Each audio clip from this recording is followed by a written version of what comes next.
ನಮಸ್ಕಾರ, ನೀವು ನೋಡ್ತಾ ಇದ್ದೀರಾ ತೇಜಸ್ ನ್ಯೂಸ್ ಕನ್ನಡ. ನಾನು ನಿಮ್ಮ ಸುಷ್ಮಿತಾ.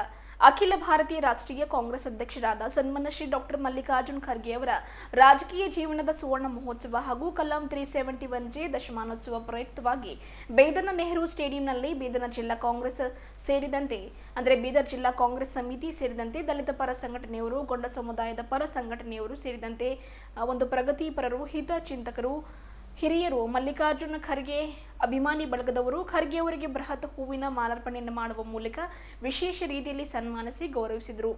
ಇನ್ನು ವಿಶೇಷವಾಗಿ ಮಲ್ಲಿಕಾರ್ಜುನ ಖರ್ಗೆ ಅವರ ಅಭಿಮಾನಿಗಳು ಅವರಿಗೆ ಬುದ್ಧನ ಮೂರ್ತಿನ ನೀಡುವ ಮೂಲಕ, ಜೊತೆಗೆ ಮಾಜಿ ಸಚಿವ ರಾಜಶೇಖರ ಪಾಟೀಲ್, ಎಂಎಲ್ಸಿ ಭೀಮರಾವ್ ಪಾಟೀಲ್ ಹಾಗೂ ಚಂದ್ರಶೇಖರ್ ಪಾಟೀಲ್ ಅವರು ಬೆಳ್ಳಿ ಗದೆಯನ್ನು ನೀಡುವ ಮೂಲಕ ಸತ್ಕರಿಸಿದರೆ, ದಲಿತ ಪರ ಸಂಘಟನೆಯ ಪ್ರಮುಖರು ಅವರ ಸಾಧನೆಯ ಕೊಡುಗೆಯ ಮೊಮೆಂಟೋ ನೀಡುವ ಮೂಲಕ ಸತ್ಕರಿಸಿದರು.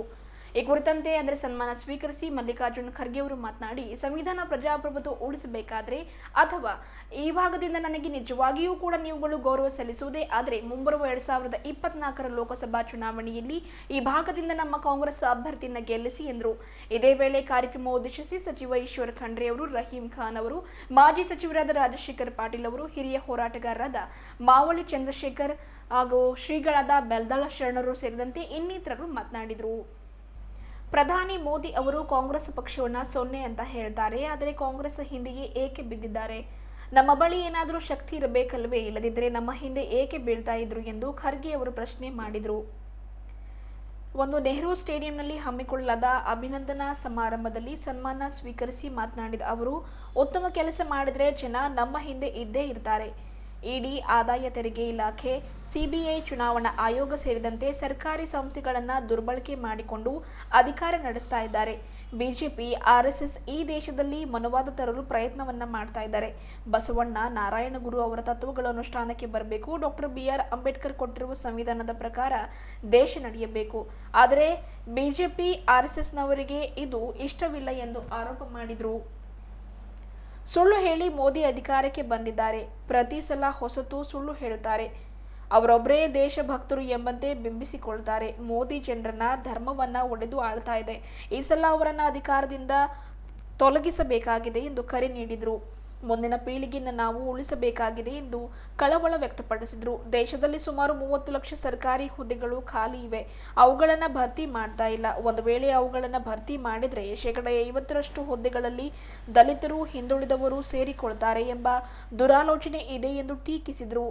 ನಾನು ಕೇಂದ್ರದಲ್ಲಿ ರೈಲ್ವೆ ಮಂತ್ರಿ ಇದ್ದಾಗ ಅನೇಕ ಕಡೆ ಹೊಸದಾಗಿ ರೈಲುಗಳನ್ನು ಬಿಟ್ಟಿದ್ದೆ, ಹೊಸ ಮಾರ್ಗಗಳನ್ನು ಆರಂಭಿಸಿದೆ. ಆದರೆ ಎಂದೂ ಕೂಡ ಪ್ರಚಾರ ತೆಗೆದುಕೊಂಡಿರಲಿಲ್ಲ. ಈಗ ಮೋದಿಯವರು ರೈಲು ನಿಲ್ದಾಣಕ್ಕೆ ಹೋಗಿ ರೈಲಿಗೆ ಹಸಿರು ನಿಶಾನೆ ತೋರಿಸ್ತಾರೆ. ನಾವು ಮಾಡಿದ ಕೆಲಸಕ್ಕೆ ಅವರು ಪ್ರಚಾರ ತೆಗೆದುಕೊಳ್ತಾ ಇದ್ದಾರೆ. ಯಾದಗಿರಿಗೆ ರೈಲು ಬೋಗಿ ತಯಾರಿಕೆ ಘಟಕ ಮಂಜೂರು ಮಾಡಿಸಿದೆ. ಅದನ್ನು ಮೋದಿ ನಿಲ್ಲಿಸಿದ್ರು. ಅದು ಆಗಿದ್ರೆ ಒಂದು ವೇಳೆ 20,000 ಯುವಕರಿಗೆ ನೌಕರಿ ಸಿಗ್ತಾ ಇತ್ತು. ESI ಆಸ್ಪತ್ರೆ ಮೇಲ್ದರ್ಜೆಗೇರಿಸುವುದನ್ನು ತಪ್ಪಿಸಿದ್ರು.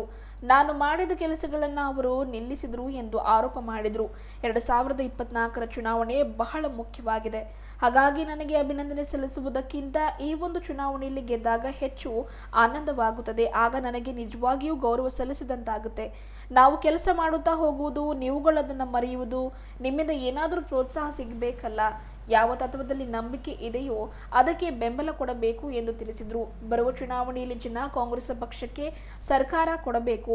ಕೊಡದಿದ್ದರೆ ಪ್ರಜಾಪ್ರಭುತ್ವ, ಸಂವಿಧಾನ ಈ ದೇಶದಲ್ಲಿ ಉಳಿಯುವುದಿಲ್ಲ. ಸಂವಿಧಾನ, ಪ್ರಜಾಪ್ರಭುತ್ವ ನಾಶಪಡಿಸಲು ಮೋದಿ ಸರ್ಕಾರ ಒಂದೊಂದು ಹೆಜ್ಜೆಯನ್ನು ಇಡ್ತಾ ಇದೆ. ಮಾಧ್ಯಮದವರು ಕೂಡ ಶ್ರೀಮಂತರ ಕೈಯಲ್ಲಿ ಇದ್ದಾರೆ. ಅವರು ಹೇಳಿದಂತೆ ಮಾಡುತ್ತಿದ್ದಾರೆ. ಆದರೆ ಜನರ ಹಣ ಲೂಟಿ ಹೊಡೆಯುತ್ತಿರುವುದನ್ನು ನಾವುಗಳು ಬಿಡುವುದಿಲ್ಲ. ಜನರ ಹಿತಕ್ಕಾಗಿ ನಾವು ಕೆಲಸ ಮಾಡ್ತಾ ಇದ್ದೇವೆ. ವೈಯಕ್ತಿಕವಾಗಿ ಮೋದಿ ಆಗಲಿ ಅಥವಾ ಅದಾನಿ ವಿರುದ್ಧ ನಾವಿಲ್ಲ ಎಂದರು. ನನ್ನ 52 ವರ್ಷಗಳ ರಾಜಕೀಯ ಜೀವನದಲ್ಲಿ ನನ್ನಿಂದಾದ ಎಲ್ಲ ಕೆಲಸಗಳನ್ನು ಮಾಡಿದ್ದೇನೆ. ದೀರ್ಘಕಾಲ ಜನರ ಸೇವೆ ಮಾಡುವ ಅವಕಾಶ ಸಿಕ್ಕಿದೆ. ಯಾವ ತತ್ವದ ಮೇಲೆ ನನಗೆ ನಂಬಿಕೆ ಇದೆಯೋ ಅದರ ಮೇಲೆ ನಂಬಿಕೆ ಇಟ್ಟು ಮುನ್ನಡೆಯುತ್ತಿರುವ 6ನೇ ತರಗತಿಯಲ್ಲಿದ್ದಾಗ ಡಾಕ್ಟರ್ BR ಅಂಬೇಡ್ಕರ್ ಅವರ ಪೋಸ್ಟರ್ ಅಂಟಿಸುತ್ತಿದ್ದೆ. ಜನ ಬೆಂಬಲದಿಂದ ಬೆಳೆದಿದ್ದೇನೆ. ಮುಂದೆಯೂ ಜನರ ಒಳಿತಿಗೆ ಶ್ರಮಿಸುವೆ ಎಂದು ಖರ್ಗೆ ಅವರು ಮಾತನಾಡಿ ತಿಳಿಸಿದರು. ಕಾರ್ಯಕ್ರಮದಲ್ಲಿ ದಲಿತ ಸಂಘರ್ಷ ಸಮಿತಿ ಮುಖಂಡರು ಹಾಗೂ ಹಿರಿಯ ಹೋರಾಟಗಾರರಾದ ಮಾವಳ್ಳಿ ಶಂಕರ್ ಅವರು ಮಾತನಾಡಿ, ದೇಶ ಸಂಕಟದ ಕಾಲದಲ್ಲಿ ಇದೆ. ಸಂವಿಧಾನ ಬಲಪೀಠದ ಮೇಲಿದೆ. ಇದು ರಾಮರಾಜ ವರ್ಸಸ್ ಭೀಮರಾಜದ ಹೋರಾಟ ಆಗಿದ್ದು, ಈ ಹೋರಾಟದಲ್ಲಿ ಭೀಮರಾಜ ಗೆಲ್ಲಲೇಬೇಕು. ಸೆಮಿಫೈನಲ್ ಅಲ್ಲಿ ಕರ್ನಾಟಕ ಗೆದ್ದು ಕೋಮುವಾದಿಗಳನ್ನ ದೂರ ಇಟ್ಟಿದೆ. ಫೈನಲ್ ಅಲ್ಲಿಯೂ ಕೂಡ ಅದು ಪುನರಾವರ್ತನೆ ಆಗಬೇಕು. ಅಂಬೇಡ್ಕರ್ ವಾದದ ಮೂಲಕ ಮೋದಿ ವಾದವನ್ನು ನಾಶಪಡಿಸದಿದ್ರೆ ಈ ದೇಶಕ್ಕೆ ಭವಿಷ್ಯವಿಲ್ಲ. ಇಡೀ ಶೋಷಿತ ಸಮುದಾಯ ಖರ್ಗೆ ಅವರ ಬೆನ್ನಿಗೆ ನಿಲ್ಲಬೇಕು ಎಂದು ದಲಿತ ಸಂಘರ್ಷ ಸಮಿತಿಯ ಮುಖಂಡ ಮಾವಳ್ಳಿ ಶಂಕರ್ ಅವರು ಕರೆ ನೀಡಿದರು. ಜಿಲ್ಲಾ ಉಸ್ತುವಾರಿ ಸಚಿವ ಈಶ್ವರ ಬಿ ಖಂಡ್ರೆ ಅವರು ಪ್ರಾಸ್ತಾವಿಕವಾಗಿ ಮಾತನಾಡಿ, ಈ ಭಾಗದ 7 ಜಿಲ್ಲೆಯ ಜನರು ಕಾಂಗ್ರೆಸ್ ಹಾಗೂ ಮಲ್ಲಿಕಾರ್ಜುನ್ ಖರ್ಗೆ ಅವರ ಕೊಡುಗೆಯನ್ನ ಎಂದೂ ಮರೆಯಬಾರದು.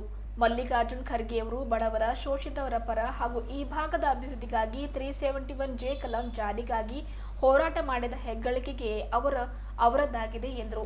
ಸ್ವಸಾಮರ್ಥ್ಯದಿಂದ ಖರ್ಗೆ ಅವರು 9 ಸಲ ಶಾಸಕರಾಗಿ, 2 ಸಲ ಸಂಸದರಾಗಿ, ವಿವಿಧ ಖಾತೆಗಳ ಸಚಿವರಾಗಿ ಕಾರ್ಯನಿರ್ವಹಿಸಿದ್ದಾರೆ. ಈ ಭಾಗದ ಅಭಿವೃದ್ಧಿಗಾಗಿ 371J ಜಾರಿಗೆ ತರಲು ಮಾಜಿ ಸಿಎಂ ದಿವಂಗತ ಧರ್ಮಸಿಂಗ್ ಹಾಗೂ ಮಲ್ಲಿಕಾರ್ಜುನ್ ಖರ್ಗೆ ಅವರ ಪಾತ್ರ ಬಹಳಷ್ಟಿದೆ. ದೇಶದಲ್ಲಿ ಜಾತಿಗಳ ಮಧ್ಯೆ ಜಗಳ, ಹಿಂಸೆ, ದ್ವೇಷದ ಭಾವನೆ ಮೂಡಿ ದೇಶ ಈಗ ಕವಲು ದಾರಿಯಲ್ಲಿದೆ. ಇದನ್ನು ಹೋಗಲಾಡಿಸಲು ಕಾಂಗ್ರೆಸ್ ನಾಯಕ ರಾಹುಲ್ ಗಾಂಧಿ ನ್ಯಾಯಯಾತ್ರೆ ಮಾಡುತ್ತಿದ್ದಾರೆ. ಬಿಜೆಪಿಯವರು ಸಂವಿಧಾನದ ಮೊಟಕುಗೊಳಿಸುವ ಕೆಲಸ ಮಾಡುತ್ತಿದ್ದು, ಚುನಾವಣಾ ಆಯೋಗ, ಸಿಬಿಐ ದುರುಪಯೋಗ, ಜನರಲ್ಲಿ ಭಾವನಾತ್ಮಕ ವಿಷಯಗಳನ್ನು ಕೆರಳಿಸ್ತಾ ಪ್ರಜಾಪ್ರಭುತ್ವಕ್ಕೆ ದ್ರೋಹ ಮಾಡ್ತಾ ಇದ್ದಾರೆ. ಪ್ರಜಾಪ್ರಭುತ್ವ ಅಪಾಯದಲ್ಲಿದೆ ಎಂದರು. ಮುಂಬರುವ ಚುನಾವಣೆ ನಮಗೆಲ್ಲ ಸವಾಲಾಗಿದೆ. ಇಲ್ಲಿರುವ ಸಂಸದರು ಏನೂ ಮಾಡಿಲ್ಲ. ಸಿಪೆಟ್ ಕಾಲೇಜು ಮಾಡುತ್ತೇನೆ ಎಂದು ಹೇಳಿ ತರಬೇತಿ ಕೇಂದ್ರ ಮಾಡ್ತಾ ಇದ್ದಾರೆ. FM ಮಾಡಿಲ್ಲ, ಸೋಲಾರ್ ಪಾರ್ಕ್ ಮಾಡಿಲ್ಲ, ಇದ್ದ BSSK ಕಾರ್ಖಾನೆ ಬಂದ್ ಮಾಡಿದ್ದಾರೆ. ಹೀಗಾಗಿ ಮುಂಬರುವ ಚುನಾವಣೆಯಲ್ಲಿ ಭ್ರಷ್ಟ ಕೋಮುವಾದಿ ಬಿಜೆಪಿ ತೊಲಗಿಸಲು ಎಲ್ಲರೂ ಸಜ್ಜಾಗಬೇಕಾಗಿದೆ ಎಂದು ಸಚಿವ ಖಂಡ್ರೆ ಅವರು ಕರೆ ನೀಡಿದರು. ಮಾಜಿ ಸಚಿವ ರಾಜಶೇಖರ್ ಪಾಟೀಲ್ ಅವರು ಮಾತನಾಡಿ, ಬ್ಲಾಕ್ ಕಮಿಟಿ ಅಧ್ಯಕ್ಷ ಸ್ಥಾನದಿಂದ AICC ರಾಷ್ಟ್ರೀಯ ಅಧ್ಯಕ್ಷ ಸ್ಥಾನಕ್ಕೇರಿದ ನಮ್ಮ ಮಣ್ಣಿನ ಮಗ ಎಂಬುದು ಹೆಮ್ಮೆಯ ಸಂಗತಿಯಾಗಿದೆ. ಮಲ್ಲಿಕಾರ್ಜುನ್ ಖರ್ಗೆ ಅವರು ಕಲ್ಯಾಣ ಕರ್ನಾಟಕಕ್ಕೆ ಅಲ್ಲ, ಇಡೀ ದೇಶಕ್ಕೆ ಅವರ ಕೊಡುಗೆಯನ್ನು ನೀಡಿದ್ದಾರೆ. ಕಲ್ಯಾಣ ಕರ್ನಾಟಕ ಭಾಗಕ್ಕೆ ಘೋಷಣೆ ಮಾಡಿದ್ದು ಎಲ್ಲವೂ ಈಡೇರಿದೆ. 371J ಜಾರಿಗೆ ತರುವಲ್ಲಿ ಖರ್ಗೆ ಅವರ ಶ್ರಮ ಬಹಳಷ್ಟಿದೆ. ಖರ್ಗೆ ಅವರ ಒಂದು ಛತ್ರಛಾಯೆಯಲ್ಲಿ ನಾನು ಸಚಿವನಾಗಿ ಬೆಳೆದಿದ್ದೇನೆ. ನಂತರ KKRDB ಅಧ್ಯಕ್ಷನಾಗಿ ಕೂಡ ಕೆಲಸ ಮಾಡಿದ್ದೇನೆ. ಜನರ ಮಧ್ಯದಲ್ಲಿ ನಾವು ಹೇಗೆ ಹೋಗಬೇಕು ಎಂಬುದರ ಬಗ್ಗೆ ನಮಗೆ ತೋರಿಸಿಕೊಟ್ಟಿದ್ದಾರೆ. ಸೋಲು ಗೆಲುವು ಇದ್ದೇ ಇರುತ್ತದೆ. ಮುಂಬರುವ ಲೋಕಸಭೆ ಚುನಾವಣೆಗೆ ಖರ್ಗೆ ಅವರ ನೇತೃತ್ವದಲ್ಲಿ ನಡೆಯಲಿದ್ದು, ಯಾರೇ ಅಭ್ಯರ್ಥಿಯಾಗಲಿ ಗೆಲುವಿಗೆ ಎಲ್ಲರೂ ಕೂಡಿ ಪ್ರಯತ್ನಿಸೋಣ ಎಂದರು. ಬೇದರ್ನ ಕೆಂಪು ಮಣ್ಣಿನ ಶಕ್ತಿ ಏನು ಎಂಬುದನ್ನು ದೇಶಕ್ಕೆ ತೋರಿಸುವ ಕಾರ್ಯ ಖರ್ಗೆ ಅವರು ಮಾಡಿದ್ದಾರೆ. ಅವರು ಇನ್ನು 100 ವರ್ಷ ಬಾಳಲಿ ಎಂದರು. ಪೌರಾಡಳಿತ ಸಚಿವ ರಹೀಂ ಖಾನ್ ಅವರು ಮಾತನಾಡಿ, ಮುಂಬರುವ ಲೋಕಸಭೆ ಚುನಾವಣೆಯಲ್ಲಿ ಬೀದರ್ನಿಂದ ಕಾಂಗ್ರೆಸ್ನ ಸಂಸದರು ಗೆದ್ದು ಬರಲಿ. ಇದಕ್ಕಾಗಿ ಎಲ್ಲರೂ ಶ್ರಮಿಸೋಣ ಎಂದು ಪ್ರಯತ್ನಿಸೋಣ ಎಂದು ಕರೆಯನ್ನು ನೀಡಿದರು. ಜೊತೆಗೆ ಕಾರ್ಯಕ್ರಮ ಉದ್ದೇಶಿಸಿ ಪುಂಡ್ಲಿಕ್ರಾವ್ ಅವರು ಮಾತನಾಡಿದರು. ಮುಖಂಡರಾದ ಅನಿಲ್ ಕುಮಾರ್ ಬೆಲ್ದರ್ ಅವರು ಖರ್ಗೆ ಅವರ ಅಭಿನಂದನಾ ಪತ್ರ ಓದಿದರು. ಈ ಸಂದರ್ಭದಲ್ಲಿ ವೇದಿಕೆಯ ಮೇಲೆ ಶಾಸಕರಾದ Bhimrao Patil, doctor Chandrashekhar Patil, Arvind Kumar Alli, BR Patil, DSS ರಾಜ್ಯ ಪ್ರಮುಖ ಮಾವಳಿ ಶಂಕರ್, ಮಾಜಿ ಶಾಸಕರಾದ ಅಶೋಕ್ ಖೇಣಿ, ವಿಜಯ್ ಸಿಂಗ್, K ಪುಂಡ್ಲಿಕ್ರಾವ್, ಗುರಮ್ಮ ಸಿದ್ದಾರೆಡ್ಡಿ, ಅಮರ್ ಕುಮಾರ್ ಖಂಡ್ರೆ, ಅಭಿಷೇಕ್ ಪಾಟೀಲ್, ಸಾಗರ್ ಖಂಡ್ರೆ, ಇರ್ಷಾದ್ ಖಾನ್, ಬಸವರಾಜ ಬುಳ್ಳಾ, ಮೊಹಮ್ಮದ್ ಗೌಸ್, ನರಸಿಂಗರಾವ್ ಸೂರ್ಯವಂಶಿ, ಭೀಮಸೇನರಾವ್ ಶಿಂದೆ, ದಿಲೀಪ್ ತಾಡಂಪಳ್ಳಿ, ಮಾಲಾ ಬಿ, ಮೀನಾಕ್ಷಿ ಸಂಗ್ರಾಮ್, ಅನಿಲ್ ಕುಮಾರ್ ಬೆಲ್ದಾರ್, ಅಮೃತರಾವ್ ಚಿಮ್ಕೋಡೆ, ಅಬ್ದುಲ್ ಮನ್ನಾನ್ ಸೇಠ್, ದತ್ತಾತ್ರೇಯ ಮೂಲಿಗೆ ಅವರು ಸೇರಿದಂತೆ ಆನಂದ್ ದೇವಪ್ಪ ಅವರು ಸೇರಿದಂತೆ ಇನ್ನಿತರರು ಇದ್ದರು.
ಭೂನ್ಯಾಯ ಮಂಡಳಿಗಳನ್ನು ಸ್ಥಾಪಿಸಿ ಕಂದಾಯ, ಗ್ರಾಮೀಣಾಭಿವೃದ್ಧಿ, ಪಂಚಾಯತ್ ರಾಜ್ ಮಂತ್ರಿಗಳಾಗಿ ಮತ್ತು ಸಣ್ಣ ಕೈಗಾರಿಕಾ ಸಚಿವರಾಗಿ ಗೃಹ ಖಾತೆಯ ಜೊತೆಗೆ ಮೂಲಸೌಕರ್ಯ ಅಭಿವೃದ್ಧಿ ಮತ್ತು ಸಣ್ಣ ನೀರಾವರಿ ಮಂತ್ರಿಯಾಗಿ ಕಲಬುರಗಿಯಲ್ಲಿ ಪೊಲೀಸ್ ತರಬೇತಿ ಕೇಂದ್ರ ಸ್ಥಾಪನೆ ಮಾಡಿದ್ದು, ಸಾರಿಗೆ ಮತ್ತು ಜಲಸಂಪನ್ಮೂಲ ಸಚಿವ ರಾಜ್ಯದ ಸಾರಿಗೆ ಇಲಾಖೆಯಲ್ಲಿ ಮಹತ್ವದ ಸುಧಾರಣೆ ಮಾಡುವ ಮೂಲಕ ಆ ಸಂಸ್ಥೆಯನ್ನು ಲಾಭದಾಯಕ ಮನೆಗಳಿಗೆ ತಂದು ನಿಲ್ಲಿಸಿದ್ದು, ನೆನೆಗುದಿಗೆ ಬಿದ್ದಿದ್ದ ನೀರಾವರಿ ಯೋಜನೆಗಳು ಕಾರ್ಯಗತಗೊಳಿಸಿ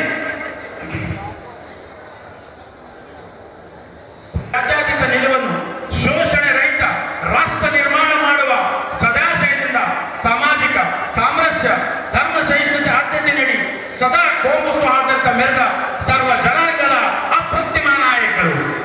9 ಸಲ ಶಾಸಕರಾಗಿ 2 ಸಲ ಸಂಸದರ ದಾಖಲೆ ಬರೆದು ತಾವು ಕರ್ನಾಟಕ ವಿಧಾನಸಭೆಯಲ್ಲಿ ಪ್ರತಿಪಕ್ಷದ ನಾಯಕರಾಗಿ, ಕರ್ನಾಟಕ ಪ್ರದೇಶದ ಕಾಂಗ್ರೆಸ್ ಸಮಿತಿಯ ಅಧ್ಯಕ್ಷರಾಗಿ, ರಾಜ್ಯಸಭಾದ ಸದಸ್ಯರಾಗಿ, ರಾಜ್ಯಸಭೆಯ ವಿರೋಧ ಪಕ್ಷದ ನಾಯಕರಾಗಿ, ಲೋಕಸಭೆಯಲ್ಲಿ ಪ್ರತಿಪಕ್ಷದ ನಾಯಕರಾಗಿ ಅತ್ಯುನ್ನತ ಹುದ್ದೆಯಾದ ಅಖಿಲ ಭಾರತೀಯ ಕಾಂಗ್ರೆಸ್ ಸಮಿತಿಯ ರಾಷ್ಟ್ರೀಯ ಕಾಂಗ್ರೆಸ್ ಪಕ್ಷಕ್ಕೆ ಹೊಸ ಕಾಯಕಲ್ಪ ತಂದುಕೊಟ್ಟವರು ತಾವು. ಇಲ್ಲಿ ಬಂದಿದ್ದು ನಿಮ್ಮನ್ನ ಕಾಣಬೇಕು, ನಿಮ್ಮನ್ನ ನೋಡಿ ನಾನು ಒಂದು ಖುಷಿ ಪಡಬೇಕು ಅಂತಕ್ಕಂಥ ದೃಷ್ಟಿಯಿಂದ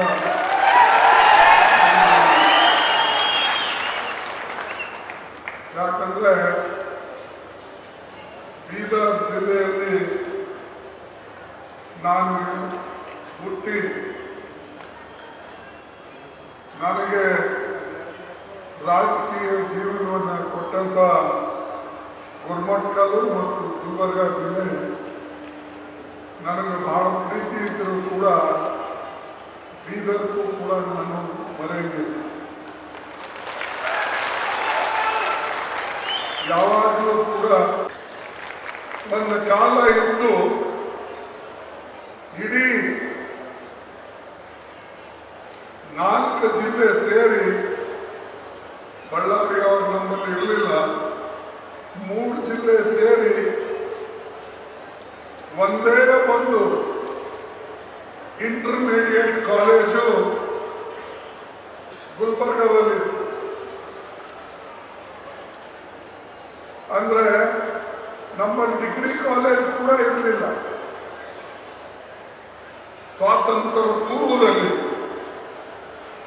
ಮತ್ತು ಸ್ವಾತಂತ್ರ್ಯ ನಂತರನೂ ಕೂಡ ಅನೇಕ ವರ್ಷ ಆ ಕಾಲೇಜನ್ನು ನಮ್ಗೆ ಸಿಗಲಿಲ್ಲ. ಕೊನೆಗೆ government art and science college ಅಂತ ಹೇಳಿ ಒಂದಾದ ಮೇಲೆ ಪುನಃ ಸ್ವಾತಂತ್ರ್ಯ ನಂತರ ನಾವು ಅನೇಕ ಕಾಲೇಜುಗಳು ಕಾಂಗ್ರೆಸ್ ಪಕ್ಷದ ಸರ್ಕಾರ ಬಂದಾಗ ನಾವು ಮಾಡಿದ್ದೇವೆ. ಅದೇ ಕೊನೆಗೆ ಈ ಹೈದರಾಬಾದ್ ಕರ್ನಾಟಕದಲ್ಲಿ ಇವತ್ತು ದೊಡ್ಡದಾಗಿ ನಿಂತಿದೆ. ಇಡೀ ದೇಶದಲ್ಲಿ ಪ್ರಥಮವಾಗಿ 4 ಮೆಡಿಕಲ್ ಕಾಲೇಜುಗಳಲ್ಲಿ ಬಂದಿವು. ಅದರಲ್ಲಿ ಗುಲ್ಬರ್ಗಕ್ಕೆ ಬಂತು, ಇಂಜಿನಿಯರಿಂಗ್ ಕಾಲೇಜ್ ಬಂತು. ಅದೇ ರೀತಿಯಾಗಿ ಬೇರೆ ಬೇರೆ ಭಾಗಕ್ಕೆ ಬೇರೆ ಬೇರೆ ಸಂಸ್ಥೆಗಳು ಸ್ಥಾಪನೆ ಮಾಡಿ ಸಾಕಷ್ಟು ಶಿಕ್ಷಣ ಕ್ಷೇತ್ರದಲ್ಲಿ ಪ್ರೋತ್ಸಾಹ ಜನ ನೀಡಿದರು ಮತ್ತು ಸಹಾಯ ಮಾಡಿದರು. ಈ ಶಿಕ್ಷಣ ಕ್ಷೇತ್ರಕ್ಕೆ ಯಾರು ಹೆಚ್ಚಿನ ಗಮನ ಕೊಡ್ತಾ ಇಲ್ಲ. ಹೆಚ್ಚಾಗಿ ಹೀಗೆ ಬಡವರಿಗೆ ಸಿಗ್ತಾ ಇರ್ತಕ್ಕಂಥದ್ದು ಇದು ನಾವು ಏನಾದರೂ ಆರ್ಥಿಕವಾಗಿ ಬಲಶಾಲಿ ಇದ್ರೆ ನಮ್ಮ ಮಕ್ಕಳಿಗೆ ಒಳ್ಳೆಯ ವಿದ್ಯಾಭ್ಯಾಸ ಕೊಡಿಸಬಹುದೇ ಹೊರತಾಗಿ ಹಣ ಇಲ್ಲಂದ್ರೆ ಮತ್ತೆ ನಾವು ಸರ್ಕಾರಿ ಸ್ಕೂಲ್ಗಳಲ್ಲಿ ಸರ್ಕಾರಿ ಸ್ಕೂಲ್ಗಳನ್ನು ಒಳ್ಳೆಯದಾಗಿದ್ರೆ ಟೀಚರ್ಸ್ ಇದ್ರೆ ಅದರಲ್ಲಿ ವಿಶೇಷವಾಗಿ mathematics teacher, English teacher, science teacher, language teacher ಇವರಿದ್ರೆ ಮಾತ್ರ ಮಕ್ಕಳಿಗೆ ಒಂದು ಒಳ್ಳೆ ವಿದ್ಯಾಭ್ಯಾಸ ಸಿಗ್ತದೆ. ಒಂದೇ ವರ್ಷ ಇದ್ದ ಆಯುಷ್ಮಾನ್ ನನಗೆ ಇಲ್ಲೇ ಕೆಲಸ ಮಾಡೋದು ಇಷ್ಟ ಇದೆ, ನಾನು ಬೆಳ್ಳಿಗೆ ಬರೋದಿಲ್ಲ, ಬೇರೆ ಯಾರಿಗಾದ್ರೂ ನೀವು ನೋಡಿ ಕೊಡಿ ಅಂತ ಹೇಳಿ ಅವರೆಲ್ಲರೂ ಇಲ್ಲ ನೀವೇ ಆಯುಷ್ ಬರ್ತೀರಿ ಅಂತ ಹೇಳಿ ನಮ್ಮ ರಿಪೋರ್ಟ್ ಇದೆ ಅದಕ್ಕೆ ನೀವು ನಿಲ್ಲಬೇಕು ಅಂತ ಹೇಳಿ ಅವ್ರು ಹೇಳಿದ್ರು. ಅದಕ್ಕೆ ನಾನು ಅವರಿಗೆ ಒಂದು ಕಂಡೀಷನ್ ಹೇಳಿದೆ, ನಾನು ನಿಲ್ಲಬೇಕಾದ್ರೆ ನಮ್ಮ ಸರ್ಕಾರ ಬಂದಾಗ ನೀವು ಆರ್ಟಿಕಲ್ 371J ಮಾಡಿಕೊಡ್ತೀನಿ ಅಂತ ಹೇಳಿದ್ರೆ, ಬೆಂಬಲ ನೀಡ್ತೀನಿ ಅಂತ ಹೇಳಿದ್ರೆ ನಾನು ಖಂಡಿತವಾಗಿ ನಿಲ್ತೇನೆ.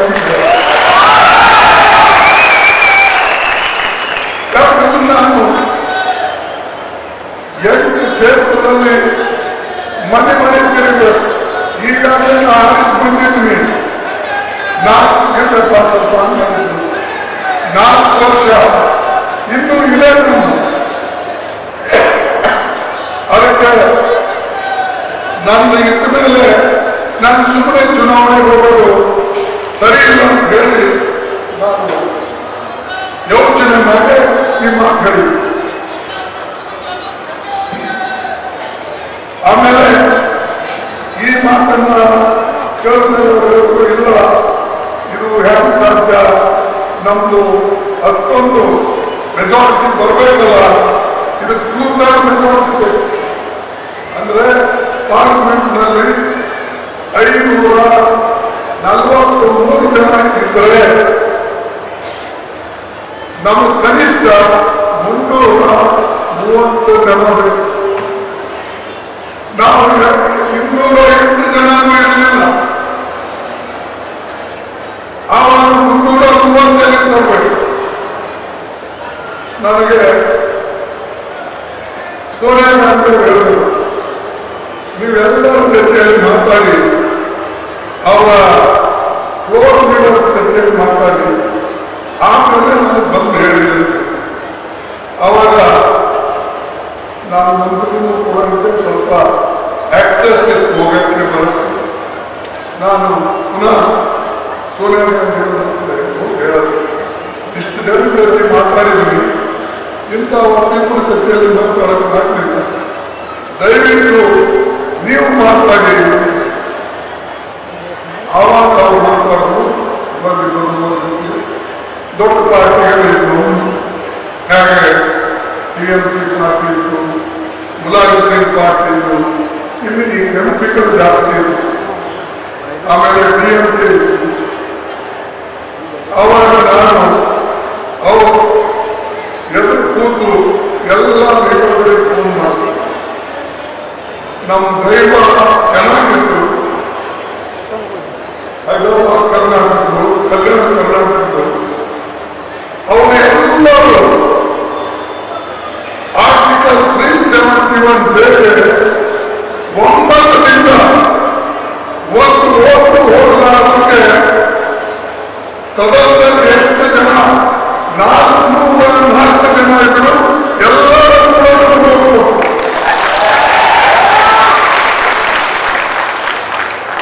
ಯಾಕೆ ಹೇಳ್ತಿದ್ರೆ ಇದು ಒಂದು ಮಾಡತಕ್ಕಂಥ ಪ್ರಯತ್ನ. ಆ ಪ್ರಯತ್ನ ಮಾಡುವಾಗ ನಾವೆಲ್ಲರೂ ಕೂಡ ಹಿಂದೂ ನೋಡಬಾರದು.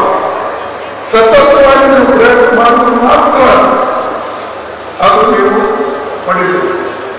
ಈಗ ನಮ್ಮ ರೈತ ಗಾಂಧಿ ಹೇಳ್ತಾ ಇದ್ರು, ಇವರೆಲ್ಲ ನನ್ನ ಕಡೆ ಬಂದು, ಸರ್ ನಮಗೆ ನಾಂದೇಡಿಲ್ಲ ಬರೋದು ಟ್ರೇನು, ಟೈಮ್ ಬದಲಾಯಿಸಿ ಕೊಡಿ ಸರ್, ಟೈಮ್ ಬದಲಾಯಿಸಿ ಕೊಡಿ ಅಂತಂದ್ರೆ ನಾನು ಯೋಚನೆ ಮಾಡಿದೆ. ಟೈಮ್ ಬದಲಾಯಿಸ್ಕೊಟ್ರೆ ಮತ್ತೊಂದ್ರೆ ಅವ ಟೈಮ್ ಚೇಂಜ್ ಮಾಡ್ತೀನಿ. ನಾನೇ ಮನಸ್ಸಿನಲ್ಲೇ ಇಟ್ಕೊಂಡೆ. ನಿಮ್ಮ ವಿಜಯವರು ನಾನು ಯಾವಾಗಲೂ ಹೇಳಿದೆ, ಅವಾಗ ಒಬ್ಬರಿಗೆ ಹೇಳಿದ್ರೆ ಅವ್ರು ನಾಲ್ಕು ಹೇಳಿದೆ. ಅದಕ್ಕೆ ನಾನು ಸಡನ್ ಆಗಿ ಕೆಲವು ವೇಳಾಪಟ್ಟಿ ಘೋಷಣೆ ಮಾಡುವಾಗ ಹೊಸ ಟ್ರೈನ್ ಹೋಗುವಾಗ ಬೀದರ್ ಟು ಬೆಂಗಳೂರು ಹೊಸ ಟ್ರೈನ್ ಕೊಡಲೇಬೇಕು ಅಂತ ಹೇಳಿ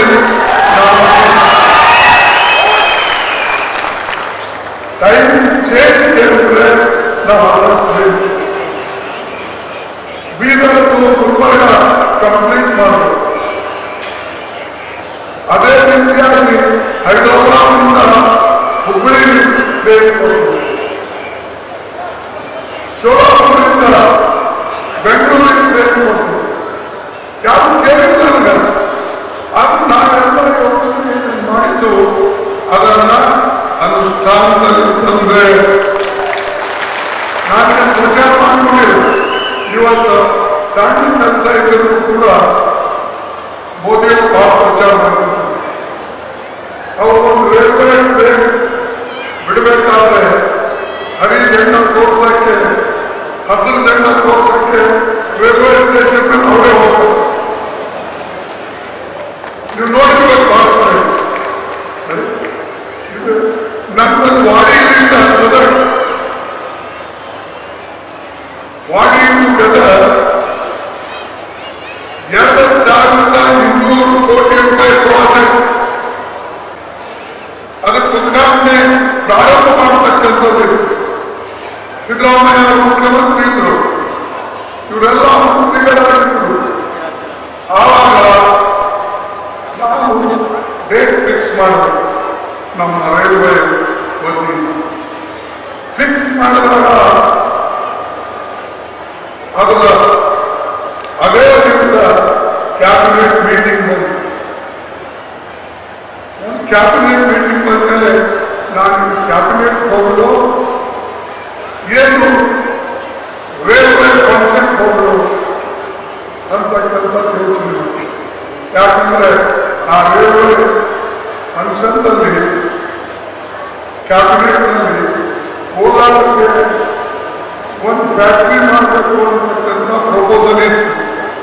ಅದಕ್ಕೆ ನಾನೇನು ಮಾಡಿದೆ, ಅಂತ ಪ್ರಾಜೆಕ್ಟ್ ಬಂದು ಅಪ್ರೂವ್ ಮಾಡಿಸುವಾಗ ನಾವು ಹೋದರೆ ಕ್ಯಾಬಿನೆಟ್ನ ತೀರ್ಮಾನ ಆಗಲಿಲ್ಲ. ಅದಕ್ಕಾಗಿ ನಾನು 2,200 ಕೋಟಿ ರೂಪಾಯಿ ಉದ್ಘಾಟನೆ ಪ್ರೋಗ್ರಾಮ್ ಬಿಟ್ಟು, ಪೂಜಾ ಬಿಟ್ಟು ನಾನು ಕ್ಯಾಬಿನೆಟ್ ಹೋಗಿ ಕೋಲಾರ ದೊಡ್ಡ ಫ್ಯಾಕ್ಟ್ರಿ ಮಾಡಬೇಕು ಅಂತ ಹೇಳಿ ಅಪ್ರೂವ್ ಮಾಡಿಸ್ಬೇಕು. ಅಲ್ಲಿ ಕೋಲಾರದಿಂದ ಚಿಕ್ಕಬಳ್ಳಾಪುರ, ಕೋಲಾರದಿಂದ ಅನೇಕ ನಾವು ಗದಗ, ನಮ್ಮ ಇದು ರಾಯಚೂರು, ಗದ್ವಾಲ 1 ವರ್ಷದಲ್ಲಿ 10 ವರ್ಷದಲ್ಲಿ ಯಾರು ಮಾಡಬೇಕು ಕೆಲಸ ನಾವು ಮಾಡಿದ್ದೇವೆ ಸರ್ಕಾರ. ಈಗ ಈ 10 ವರ್ಷದಲ್ಲಿ ನೀವು ಏನ್ ಮಾಡ್ತೀರಿ? ನಮ್ಮಲ್ಲಿ ಇದ್ದ ಕೆಲಸಗಳನ್ನು ಮೋದಿಜಿ ಅವ್ರು ನಿಲ್ಲಿಸ್ತರು. ಯಾಕೆ ನಿಲ್ಲಿಸ್ತರು ಗೊತ್ತಿಲ್ಲ. ಯಾಕೆ ನಾನು ಜರ್ಮನ್ ಗೋಧಿ ಫ್ಯಾಕ್ಟ್ರಿ ಮಾಡಿಸಿದ್ದೆ, ಅದು ಅದೇ ಸುಮ್ಮನೆ ಸ್ವಲ್ಪ ನಡೀತಾ ಇದೆ. ನನ್ನ ಉದ್ದೇಶದಿಂದ ಗೋಧಿ ಫ್ಯಾಕ್ಟ್ರಿ ದೊಡ್ಡದಾಗಿ ಮಾಡಿ ಕನಿಷ್ಠ ಅಂದ್ರೆ ಅಲ್ಲಿ 20,000 ಜನ ಕೆಲಸ ಮಾಡಬೇಕು. ಅದು ನಿಲ್ಲಿಸುವುದು. ಆಮೇಲೆ ಅನೇಕ ಸ್ಕಿಲ್ ಡೆವಲಪ್ಮೆಂಟ್ ಸೆಂಟರ್ಗಳು ಅದು ನಿಲ್ಲಿಸುವುದು. ಆಮೇಲೆ ಅದು ನಿಲ್ಲಿಸುವುದು. ನಾವು ಯಾವುದೇ ಕೇಳಿದ್ರು ಕೂಡ ಅದಕ್ಕೆ ನಿಲ್ಲಿಸ ಕೆಲಸ ಮತ್ತೆ ನಾನು ಭೇಟಿಯಾಗಿದ್ದೆ. ನಾವು ಚೇರ್ಮನ್ ರಾಜ್ಯಸಭಾ ಅವ್ರ ಜೊತೆಯಲ್ಲಿ ಅವ್ರ ರೂಮ್ನಲ್ಲಿ ಟೀ ಅರೇಂಜ್ ಮಾಡಿದ್ರು. ಅದಕ್ಕೆ ಅವರು ಬಂದಿದ್ರು, ಒಂದು 7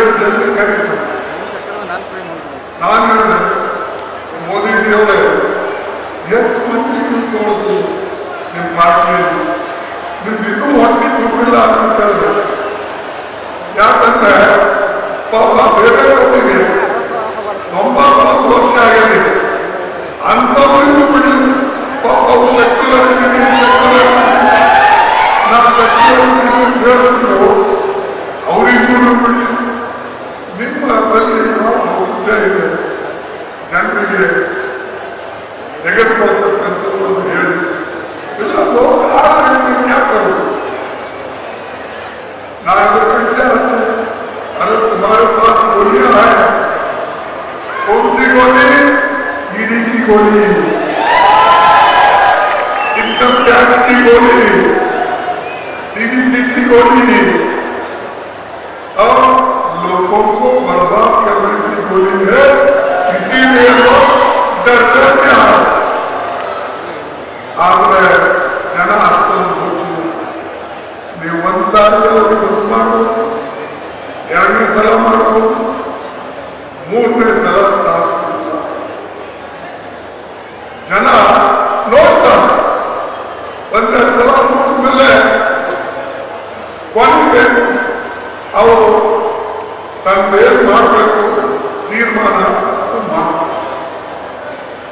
ಅದಕ್ಕಾಗಿ ನಾವು ವಿಶೇಷವಾಗಿ ಮತ್ತು ನನ್ನ ಅಭಿನಂದನಾ ಸಮಾರಂಭದಲ್ಲಿ ನೀವು ಇಟ್ಕೊಂಡು ಗೊತ್ತಿಲ್ಲ, ಹಲವು ಸಂಘಟನೆಗಳು, ನಾಲ್ಕೈದು MLAಗಳು, MLCಗಳು ಸೇರಿ ನಾವು ತಿಳ್ಕೊಂಡು 17 ಸಂಘಟನೆ ಅಂದರೆ ಒಬ್ಬೊಬ್ಬರು 5,000 ಜನ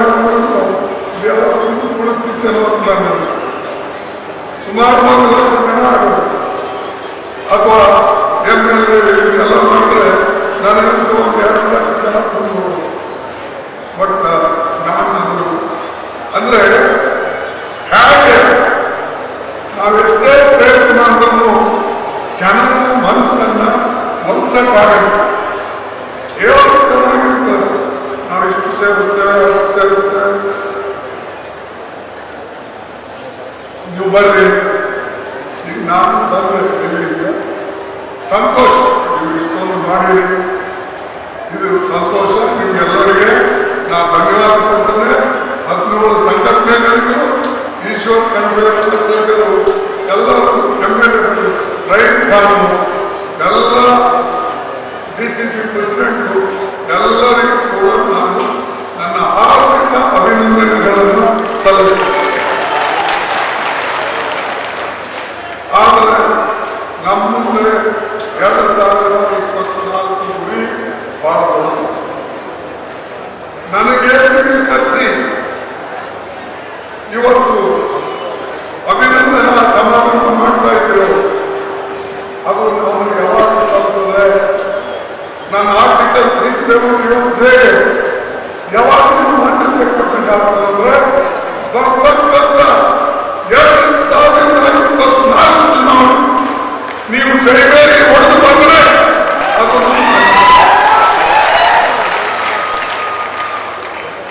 ಏನಾದ್ರು ಸ್ವಲ್ಪ ಬೇಕಲ್ಲ, ಇಲ್ಲ ನಾವು ಮಾಡ್ಕೊಂಡು ಹೋಗೋದು, ನೀವು ಮಾಡ್ಕೊಂಡು ಹೋಗೋದು, ನೀವು ಮರೆಯೋದು, ನಾವು ಹಂಗೆ ಮಾಡ್ಕೊಂಡು ಹೋಗೋದು. ಈಗೆಲ್ಲ ಏನೇನು ಮಾಡಿದ್ದೀರೋ ಹೇಳಕ್ಕಾಗಲ್ಲ. ನನ್ನ 53 ವರ್ಷ ಆಗಿದೆ, 53 ಇಯರ್ಸ್. ನಾನು 1 ಜನವರಿ 72ರಲ್ಲಿ ನಾನೊಂದು ಪೊಲಿಟಿಕ್ ಜೊತೆ ಅಂತೇಳಿ ಆರ್ಟ್ಸ್ ಬಂದೆ. ಈಗ ಇದು 53ನೇ ವರ್ಷ. ಜನವರಿ 10ಕ್ಕೆ ನಮ್ಮದು 52 ನಾನು ಈ ಮಾತು ಹೇಳ್ತೀನಿ ಅಂದರೆ ಇಷ್ಟೊಂದು ದೀರ್ಘಕಾಲ ನಾವು ಸೇವೆ ಕೈಲಾದಷ್ಟು ಮಾಡಿದ್ವಿ. ಆದ್ರೆ ನನ್ನ ನಿಶ್ಚಯ ಏನಂದ್ರೆ ಯಾವ ತತ್ವದಲ್ಲಿ ನಂಬಿಕೆ ಇದೆ ಆ ತತ್ವಕ್ಕೆ ನೀವು ಬೆಂಬಲ ಕೊಡಬೇಕು. ಇವತ್ತೆಲ್ಲ ಕಡೆ ಬಿಜೆಪಿ, RSS ಯಾರು ಕಾಂಗ್ರೆಸ್ನಲ್ಲಿದ್ದು ಕಾಂಗ್ರೆಸ್ನ ಲಾಭ ಪಡ್ಕೊಂಡು ಕಾಂಗ್ರೆಸ್ನ ಮಂತ್ರಿ, ಮುಖ್ಯಮಂತ್ರಿ ಆದವ್ರೆ ಓಡೋಡಿ ಹೋಗ್ತಾ ಇದ್ದಾರೆ. ಯಾರು ಎದುರಿಸ್ತಾ ಇದ್ದಾರೆ ಅವರಿಗೆ? ಇಡಿ ಎದುರಿಸ್ತಾ ಇದ್ದಾರೆ, ಮೋದಿ ಎದುರಿಸ್ತಾ ಇದ್ದಾರೆ. ನಾವು ಆರಿಸಿಕೊಂಡಂತ ಅನೇಕ ರಾಜ್ಯಗಳಲ್ಲಿ ಸರ್ಕಾರ ಕೆಡ್ತಾರೆ, ಸರ್ಕಾರ ಬೀಳಿಸ್ತಾರೆ. ಯಾಕೆ ಅಂದ್ರೆ ನಾವು ಏನು ಆರಿಸ್ಕರಿಸ್ತೇವೆ ಅವರಲ್ಲಿ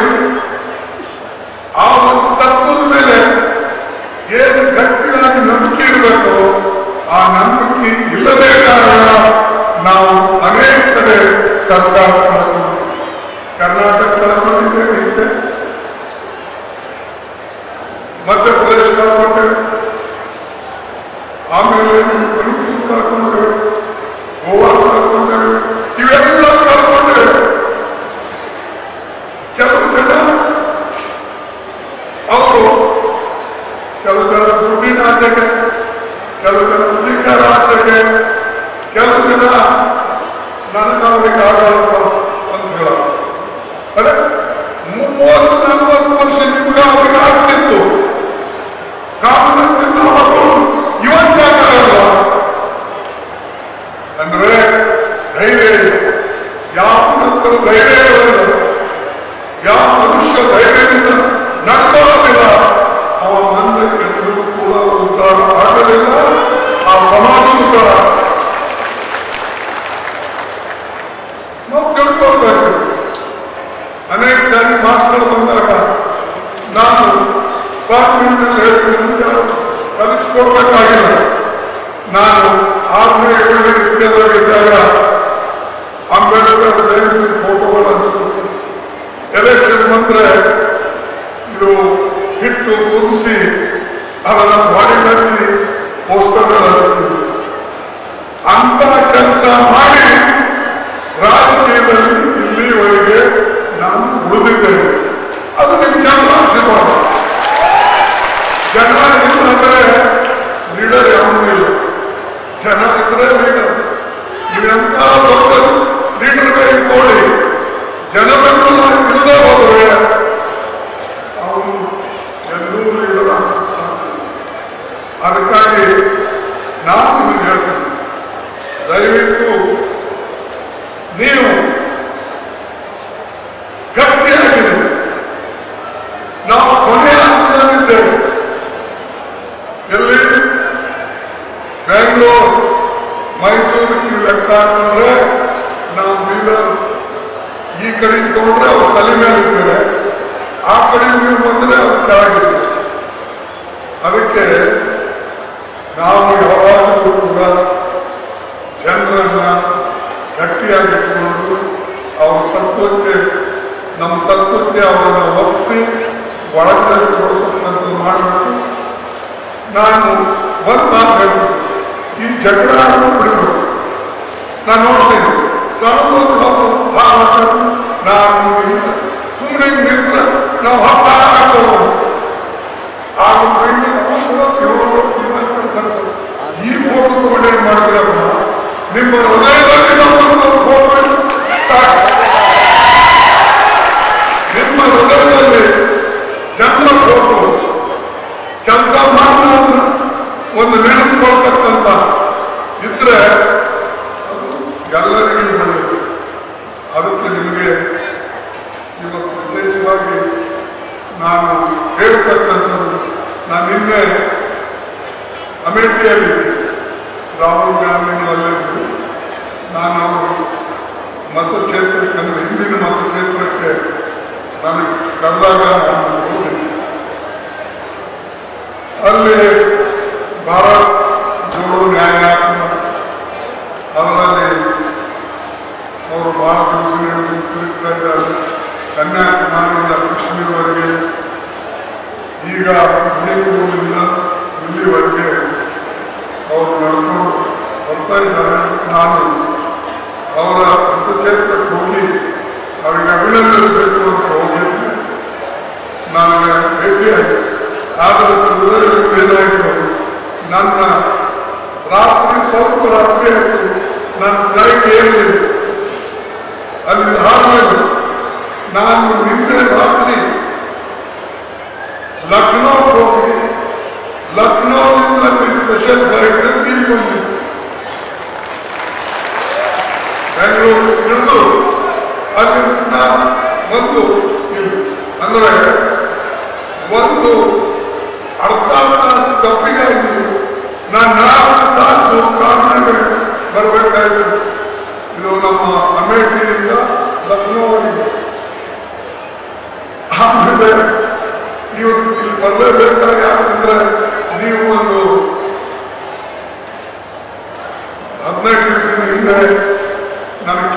ಹೇಳಿದ್ರಿ, ನಾನು ಬಂದೇ ಬರ್ತೀನಿ ಅಂತ ಹೇಳಿದ್ದೆ. ಅದಕ್ಕಾಗಿ ಇದು ತಪ್ಪಿಸಬಾರದು. ಇದು ಬೀದರ್ ಜಿಲ್ಲೆ ಇದೆ, ನಾವು ಹುಟ್ಟಿಕೊಂಡಿದ್ದೆ. ಅದಕ್ಕಾಗಿ ಇದನ್ನ ಯಾವುದೇ ರೀತಿಯಲ್ಲಿ ನಾನು ತಲುಪಬೇಕು ಅಂತ ಹೇಳಿ ಬಂದಿದ್ದೆ. ಅದು ನಿಮ್ಮ ಕೆಲಸ. ಒಂದು ಇದೇ ಪ್ರೀತಿ ವಿಶ್ವಾಸ ಇಟ್ಟು ಬರ್ತಕ್ಕಂಥ ಏನು ಚುನಾವಣೆ ಇದೆ ಅದಕ್ಕೆ ನೀವು ಸಹಕಾರ ಕೊಡಬೇಕು. ಸಹಕಾರ ಕೊಡಲಿಲ್ಲ ಅಂದ್ರೆ ಈ ದೇಶದಲ್ಲಿ ಪ್ರಜಾಪ್ರಭುತ್ವ ಉಳಿಯೋದಿಲ್ಲ, ಸಂವಿಧಾನ ಉಳಿಯೋದಿಲ್ಲ.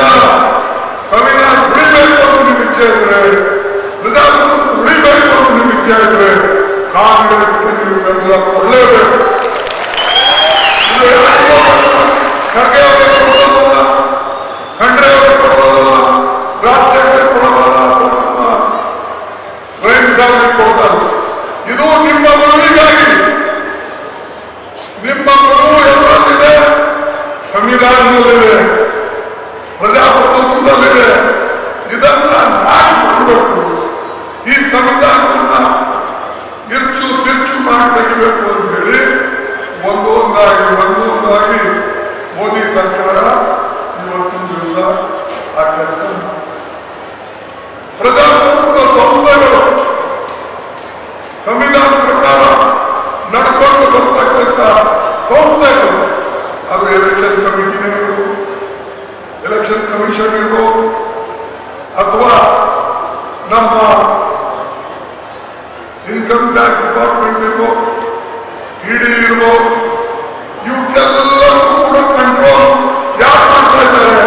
BJP, RSS, Modi. ಅದೇ ರೀತಿಯಾಗಿ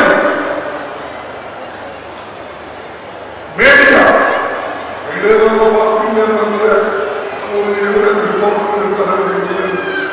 ಅಂತ ಇವರಿಗೂ ನಮ್ಮ ತರ ಹೆಚ್ಚಿಗೆ ಪಬ್ಲಿಸಿಟಿ ಕೊಟ್ರೆ ಹೊರಗೆ ಅವ್ರು ಕೊಟ್ರೆ ಯಾರು ಕರೆದಾಗಲಿ.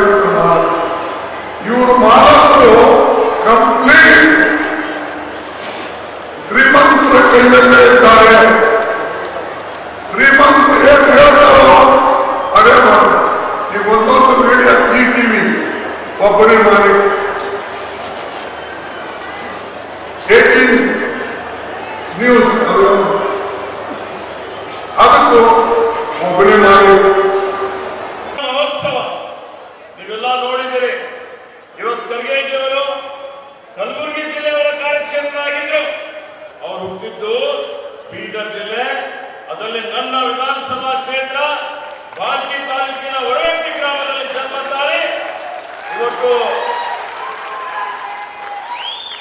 ಅವರು ಗುಲ್ಬರ್ಗಾದಲ್ಲಿ ಅವರ ಕಾರ್ಯಕ್ಷೇತ್ರವನ್ನು ಮಾಡಿಕೊಂಡು ಬಾಲ್ಯದಿಂದಲೇ ಅವರು ಇವತ್ತು ಅನೇಕ ರೀತಿಯಲ್ಲಿ ಹೋರಾಟ ಮಾಡಿ ಬಡವರಿಗಾಗಿ, ಶೋಷಿತರಿಗಾಗಿ, ಹಿಂದುಳಿದವರಿಗಾಗಿ, ಎಲ್ಲಾ ಸಮುದಾಯದವರಿಗಾಗಿ ಸಾಮಾಜಿಕ ನ್ಯಾಯಕ್ಕಾಗಿ ಹೋರಾಟ ಮಾಡಿದಂಥವರು ಒಬ್ಬ ಅಪರೂಪದ ರಾಜಕಾರಣಿ. ಮುತ್ಸದ್ದಿ ರಾಜಕಾರಣಿಗಳು, ಜನಮಾನಸದ ರಾಜಕಾರಣಿ, ಜನಸಮೂಹದ ರಾಜಕಾರಣಿ.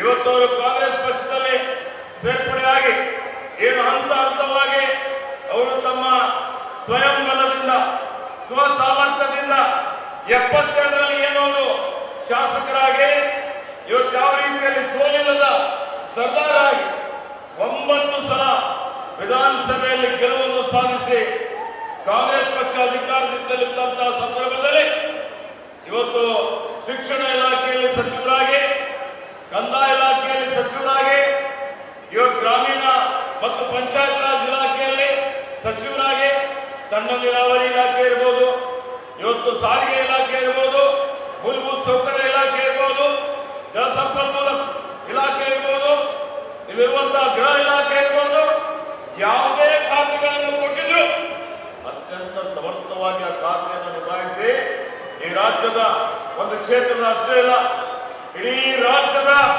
ಸರ್ವಾಂಗೀಣ ಅಭಿವೃದ್ಧಿಗಾಗಿ ಶ್ರಮ ಪಟ್ಟಿದ್ದು ಅವರೇನು ಸಾಧನೆ ಮಾಡಿದ್ದಾರೆ, ಅವರೇನು ಇವತ್ತು ಛಾಪ್ ಮೂಡಿಸಿದ್ದಾರೆ, ಅದು ಯಾರು ಮರೆಯುವಂತಿಲ್ಲ ಅನ್ನುವಂಥ ಮಾತನ್ನು ಹೇಳಿಕೆ ಬಯಸ್ತಾ ಇದ್ದಾರೆ. ಅದೇ ರೀತಿಯಲ್ಲಿ ರಾಜಕೀಯ ಕ್ಷೇತ್ರದಲ್ಲಿನೂ ನೋಡಿ ಅವರು ಬ್ಲಾಕ್ ಅಧ್ಯಕ್ಷರ ಹಾಗೆ ಇವತ್ತು ಪ್ರದೇಶ ಕಾಂಗ್ರೆಸ್ ಸಮಿತಿಯಲ್ಲಿ ಅನೇಕ ವಿವಿಧ ಪದಾಧಿಕಾರಿಗಳಾಗಿ ಕಾಂಗ್ರೆಸ್ ಸಮಿತಿಯ ಅಧ್ಯಕ್ಷರಾಗಿ ಮಹಾರಾಷ್ಟ್ರದ ಉಸ್ತುವಾರಿ ಪ್ರಧಾನ ಕಾರ್ಯದರ್ಶಿಯಾಗಿ ಕಾಂಗ್ರೆಸ್ ಪಕ್ಷದಲ್ಲಿ ಅತ್ಯುನ್ನತ ಹುದ್ದೆ ಆದಂತ ಇವತ್ತೇನು ಅವರು ಎಐಸಿಸಿ ಅಧ್ಯಕ್ಷರಾಗಿದ್ದಾರೆ. ನಮ್ಮೆಲ್ಲರಿಗೆ ಅತ್ಯಂತ ಹೆಮ್ಮೆಯ ಮತ್ತು ಅಭಿಮಾನದ ಸಂಗತಿ ಆಗಿದೆ ಅನ್ನುವಂಥ ಮಾತನ್ನು ಹೇಳಿಕೆ ಬಯಸ್ತಾರೆ. ಅವರು ಮಂತ್ರಿ ಆಗಿದ್ದಾಗ ಸುಧಾರಣೆ ಕಾರ್ಯ ಮಾಡಿದ್ದಾರೆ. ಇವತ್ತು ಯಾವ ರೀತಿಯಲ್ಲಿ ಅನೇಕ ರೀತಿಯಲ್ಲಿ ಅದಾದ್ಮೇಲೆ ಅವರು ಇವತ್ತು ಕೇಂದ್ರದಲ್ಲಿ ಸಂಸದರಾಗಿ ಕಾರ್ಮಿಕ ಮಂತ್ರಿಗಳಾಗಿ ಮತ್ತು ಹಾಗೆ ಇವತ್ತು ಅವರು ರೈಲ್ವೆ ಮಂತ್ರಿಗಳಾಗಿ ಇಎಸ್ಐ ಆಸ್ಪತ್ರೆ ಇರ್ಬೋದು, ಇನ್ನಿತರ ಅನೇಕ ರೈಲ್ವೆ ಯೋಜನೆಗಳನ್ನು ಕರ್ನಾಟಕ ಕೊಟ್ಟಂತ ಕೀರ್ತಿ ಮಾನ್ಯ ಮಲ್ಲಿಕಾರ್ಜುನ ಖರ್ಗೆ ಇವರಿಗೆ ಅಲ್ಲ ನೋಡಬೇಕು. ಇವತ್ತು ಅವರು ಲೋಕಸಭೆಯಲ್ಲಿ ವಿಪಕ್ಷ ನಾಯಕರಾಗಿ ಸೇವೆ ಸಲ್ಲಿಸಿದ್ದಾರೆ. ರಾಜ್ಯಸಭೆಯಲ್ಲಿ ಪ್ರತಿಪಕ್ಷ ನಾಯಕರಾಗಿ ಇವತ್ತು ಗೋವಾದಿ ಬಿಜೆಪಿ ಸರ್ಕಾರದ ವಿರುದ್ಧ ನಿರಂತರವಾಗಿ ಹೋರಾಟ ಮಾಡ್ತಾ ಇದ್ದಾರೆ. ರಾಜ್ಯಸಭೆಯಲ್ಲಿ ಹೊರಗಡೆನೂ ಇವತ್ತು ಶ್ರೀಮತಿ ಸೋನಿಯಾ ಗಾಂಧಿ, ರಾಹುಲ್ ಗಾಂಧಿ ಅವರ ಜೊತೆಯಲ್ಲಿ ಇವತ್ತು ಅವರೇನು ನಮ್ಮೆಲ್ಲರಿಗೆ ಇಡೀ ದೇಶದ ಜನರಿಗೆ ಸಂದೇಶವನ್ನು ಕೊಟ್ಟು ಈ ಇಡೀ ವಯಸ್ಸಿನಲ್ಲಿನೂ ದೇಶದಾದ್ಯಂತ ಸುತ್ತಾಗಿ ಇವತ್ತು ಈ ದೇಶದ ಏಕತೆ, ಅಖಂಡತೆ, ಸಮಗ್ರತೆಗಾಗಿ ಅವರು ಪರಿಶ್ರಮ ಮಾಡ್ತಾ ಇದ್ದಾರೆ. ಇವತ್ತು ಆತ್ಮೀಯ ಬಂಧುಗಳೇ, ಅವ್ರ ಸಾಧನೆ ಬಗ್ಗೆ ಎಷ್ಟು ಹೇಳಿದ್ರು ಕಡಿಮೆನೇ ಇದೆ.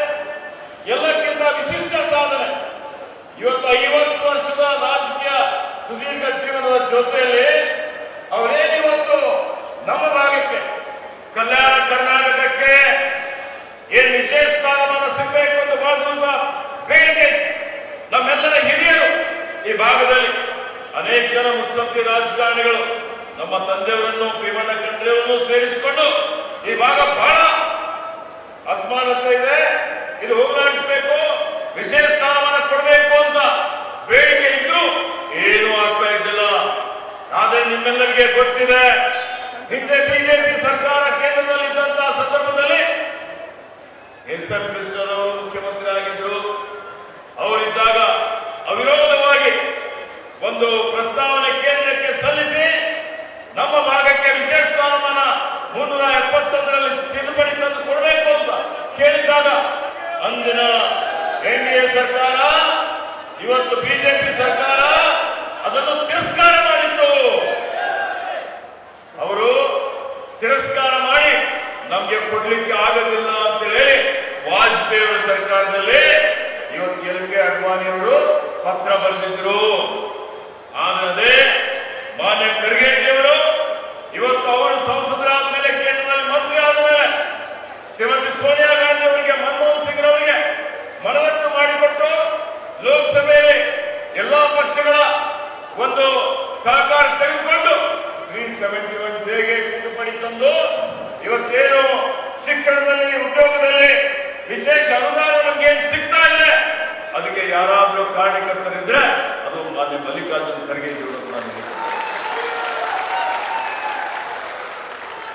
ಅದಕ್ಕೆ ಆತ್ಮೀಯ ಬಂಧುಗಳೇ, ಕಲ್ಯಾಣ ಕರ್ನಾಟಕದ 7 ಜಿಲ್ಲೆಗಳ ಜನರು ಇವತ್ತು ನಾವೆಲ್ಲರೂ ಮತ್ತೆ ಕಾಂಗ್ರೆಸ್ ಪಕ್ಷಕ್ಕೆ ಮತ್ತು ಮಲ್ಲಿಕಾರ್ಜುನ ಖರ್ಗೆ ಅವರಿಗೆ ಯಾವತ್ತಿಗೂ ಮರಿಬಾರದು ಅನ್ನುವಂತ ಮಾತನ್ನು ಹೇಳಿಕೆ ಬೇಕು. ಇವತ್ತು ನೋಡಿ, ನಾವು ದಶಮಾನೋತ್ಸವ ಸಂಭ್ರಮಾಚರಣೆ ಮಾಡ್ತಾ ಇದ್ದೀವಿ. ಈ 10 ವರ್ಷದ ಅವಧಿಯಲ್ಲಿ ಎಷ್ಟೊಂದು ಸಾವಿರಾರು ಕೋಟಿ ರೂಪಾಯಿ ಹೆಚ್ಚುವರಿ ಅನುದಾನ ಬಂದಿದೆ. ಇದರಲ್ಲಿ ಶಿಕ್ಷಣದಲ್ಲಿ ನಮ್ಮ ಯುವಕರಿಗೆ ಏನು ಸುಮಾರು 10 ವರ್ಷದಲ್ಲಿ 7,000 ಬರೀ 600, 700, 800 ಸಿಗ್ತಾ ಇತ್ತು. 10 ವರ್ಷದಲ್ಲಿ ವರ್ಷಕ್ಕೆ 60, 70 MBBS ಸೀಟ್ಗಳು. ಇವತ್ತು ಪ್ರತಿ ವರ್ಷ 700 ಸೀಟ್ಗಳು ಸಿಗ್ತಾ ಇದೆ. 7,000 ಜನ ವೈದ್ಯರಾಗ್ತಾ ಇದ್ದಾರೆ, ತಜ್ಞ ವೈದ್ಯರಾಗ್ತಾ ಇದ್ದಾರೆ. ಇದು ಯಾರ ಕೊಡುಗೆ? ಇದು ಕಾಂಗ್ರೆಸ್ ಪಕ್ಷದ ಕೊಡುಗೆ. ಇದು ಮಲ್ಲಿಕಾರ್ಜುನ ಖರ್ಗೆ ಅವರು ಮತ್ತು ಅದಕ್ಕೆ ಬೆಂಬಲ ಕೊಟ್ಟಂತಹ ಧರಣ್ ಸಿಂಗ್ ಅವರು ಅಂತ ಹೇಳಿ ಅದಕ್ಕೆ ಆತ್ಮೀಯ ಬಂಧುಗಳೇ, ಸರ್ಕಾರಿ ನೌಕರಿಯಲ್ಲಿ ಸುಮಾರು ನಮ್ಮ ಸರ್ಕಾರ, ಕಾಂಗ್ರೆಸ್ ಸರ್ಕಾರದಿಂದ ಸಿದ್ದರಾಮಯ್ಯ ಮುಖ್ಯಮಂತ್ರಿ ಇದ್ದಾಗ 5 ವರ್ಷದಲ್ಲಿ ಸುಮಾರು 35,000 ಇವತ್ತು ಸರ್ಕಾರಿ ನೌಕರಿಯನ್ನು ನಾವು ಭರ್ತಿ ಮಾಡಿದ್ದೇವೆ. ನಮ್ಮ ಸರ್ಕಾರದಲ್ಲಿ ಇವತ್ತು ಅದೇ ರೀತಿಯಲ್ಲಿ ಅನೇಕ ಅಭಿವೃದ್ಧಿ ಪರ ಕೆಲಸ ಕಾರ್ಯಗಳು ಮಾಡಿದ್ದಿದೆ. ಉನ್ನತ ಶಿಕ್ಷಣದಲ್ಲಿ ಮೀಸಲಾತಿ ಇಕ್ಕಿದ್ದಾರೆ. ಅನೇಕ ಸರ್ಕಾರಿ ನೌಕರಿಗೆ ಮುಂಬಡ್ತಿ ಸಿಕ್ಕಿದೆ. ವಿಶ್ವವಿದ್ಯಾಲಯಗಳಿಗೆ ಎಲ್ಲ ಉನ್ನತ ಶಿಕ್ಷಣಕ್ಕೆ ಬಹಳಷ್ಟು ವಿದ್ಯಾರ್ಥಿಗಳಿಗೆ ಪ್ರವೇಶವನ್ನು ಕೊಡಿಸಲಾಗಿದೆ. ಇವತ್ತು ಇವೆಲ್ಲ ಹೇಳ್ಕೊಂಡು ಹೋದ್ರೆ ಬಹಳ ಇದೆ, ಯಾರು ಹುಡುಗಪ್ಪ ಆಯ್ತು ಇವತ್ತು ನೋಡಿ. ಆದ್ರೆ ಇದೇ ಭ್ರಷ್ಟ ಹಿಂದಿನ ಬಿಜೆಪಿ ಸರ್ಕಾರ 4 ವರ್ಷದಲ್ಲಿ ಅವ್ರು ಬರೀ ಮಾಡಿದ್ದೇನು, ಅವ್ರು ಮಾಡಿದ್ದು ಹೈದರಾಬಾದ್ ಕರ್ನಾಟಕ ಇದ್ದಿದ್ದು ಕಲ್ಯಾಣ ಕರ್ನಾಟಕ. ಕಲ್ಯಾಣ ಮಾಡಿದ್ರ ಬರೀ ಮರುನಾಮಕರಣ ಮಾಡಿದ್ರೆ ಉಪಯೋಗ ಆಗುತ್ತಾ? ಆಗೋದಿಲ್ಲ. ಏನು ಮಾಡಿಲ್ಲ. ಒಂದೇ ಒಂದು ಸರ್ಕಾರಿ ನೌಕರರಂತೆ ಭರ್ತಿ ಮಾಡಿಲ್ಲ. ಅನುದಾನ ಕೊಟ್ಟು ಅನುದಾನ ಖರ್ಚು ಮಾಡಿಲ್ಲ. ಯಾವುದೇ ಪ್ರಗತಿಪರ ಕೆಲಸ ಕಾರ್ಯಗಳು ಮಾಡಿಲ್ಲ. ಕಾಂಗ್ರೆಸ್ ಸರ್ಕಾರ ಮಾಡಿದಂತ ಅನೇಕ ಕೆಲಸಗಳು ಇವತ್ತು ಕೇಂದ್ರದಿಂದ ನಮ್ಗೆ IIT ಕೊಡಬೇಕಾಗಿತ್ತು, ರಾಯಚೂರಲ್ಲಿ ಎಲ್ಲೂ ಕೊಟ್ಟಿಲ್ಲ. ಮಾನ್ಯ ಖರ್ಗೆ ರೈಲ್ವೆ ವಿಭಾಗೀಯ ಕಚೇರಿ ಮಂಜೂರಿ ಮಾಡಿದ್ರು, ಅದು ವಾಪಸ್ ಹೋಯ್ತು. ಜವಳಿ ಪಾರ್ಕ್ ವಾಪಸ್ ಹೋಯ್ತು. ನವೀಕರಿಸಬಹುದಾದ ಇಂಧನ ಪ್ರಾದೇಶಿಕ ಕಚೇರಿ ಅದು ಮಾತು ಕೊಟ್ಟು ವಾಪಸ್ ಹೋಯ್ತು. ಆಹಾರ ಪ್ರಯೋಗಾಲಯ, ದೂರದರ್ಶನ ಕೇಂದ್ರ ನಿಂತಿರ್ಬೋದು, All India Institute of Medical Science ಇರ್ಬೋದು, ಇವತ್ತು IIT ಇರ್ಬೋದು, ತೊಗರಿ ತಂತ್ರಜ್ಞಾನ ಪಾರ್ಕ್ ಇರ್ಬೋದು, ಇವಿಷ್ಟನ್ನು ಎತ್ತಂಗಡಿ ಮಾಡಿ ಇವತ್ತಿವೆಲ್ಲ ರದ್ದು ಮಾಡಿದ್ದು ಬಿಜೆಪಿ ಸರ್ಕಾರ. ಬಿಜೆಪಿ ಹಿಂದೆ 4 ವರ್ಷದಲ್ಲಿ ಕಲ್ಯಾಣ ಕರ್ನಾಟಕಕ್ಕೆ ಸಂಪೂರ್ಣ ಕಡೆಗಣಿಸಿ ಈ ಕ್ಷೇತ್ರಕ್ಕೆ ಮಾತ್ರ ಮಾಡಿದೆ ಅಂತ ಬಿಜೆಪಿಗೆ ಮತ ಹಾಕ್ಬೇಕಾ? ಅವೆಲ್ಲ ಆಲೋಚನೆ ಮಾಡ್ಬೇಕಾಗ್ತದೆ. ನನಗೆ ಆತ್ಮೀಯ ಬಂಧುಗಳೇ, ಇವತ್ತೇನು ಇಲ್ಲಿ ನಮ್ಮ ಕಾರ್ಯಕಾಲದಲ್ಲಿ ನೋಡಿ, ಹಿಂದೆ ಸಿದ್ದರಾಮಯ್ಯ ಸರ್ಕಾರ ಇದ್ದಾಗ ಮಾನ್ಯ ಮಲ್ಲಿಕಾರ್ಜುನ ಖರ್ಗೆ ಅವರ ಮಾರ್ಗದರ್ಶನದಲ್ಲಿ ಕಿದ್ವಾಯಿ ಕ್ಯಾನ್ಸರ್ ಹಾಸ್ಪಿಟಲ್ ಆಯಿತು.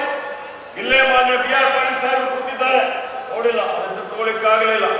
ಇವತ್ತು ಅವರಿಗೂ ಗೊತ್ತಿದೆ, ಇಲ್ಲಿ ಕ್ಯಾನ್ಸರ್ ಹಾಸ್ಪಿಟಲ್ ಜೊತೆಯಲ್ಲಿ ಕಲಬುರಗಿಯಲ್ಲಿ ಹೈಕೋರ್ಟ್ ಪೀಠ ಆಯಿತು, ಕೇಂದ್ರೀಯ ವಿಶ್ವವಿದ್ಯಾಲಯ ಆಯಿತು, ವಿಮಾನ ಆಯಿತು, ಪೊಲೀಸ್ ಟ್ರೈನಿಂಗ್ ಇನ್ಸ್ಟಿಟ್ಯೂಟ್ ಆಯಿತು, BR ಅಂಬೇಡ್ಕರ್ ಮಹಾವಿದ್ಯಾಲಯ ಆಯಿತು, ಅಗ್ರಿಕಲ್ಚರ್ ಕಾಲೇಜ್ ಆಯಿತು, ಇವತ್ತು ಜಯದೇವ ಉದ್ಯೋಗ ಆಸ್ಪತ್ರೆ ಆಯಿತು, ಕಿಮ್ಸ್ ಆಸ್ಪತ್ರೆ ಆಯಿತು.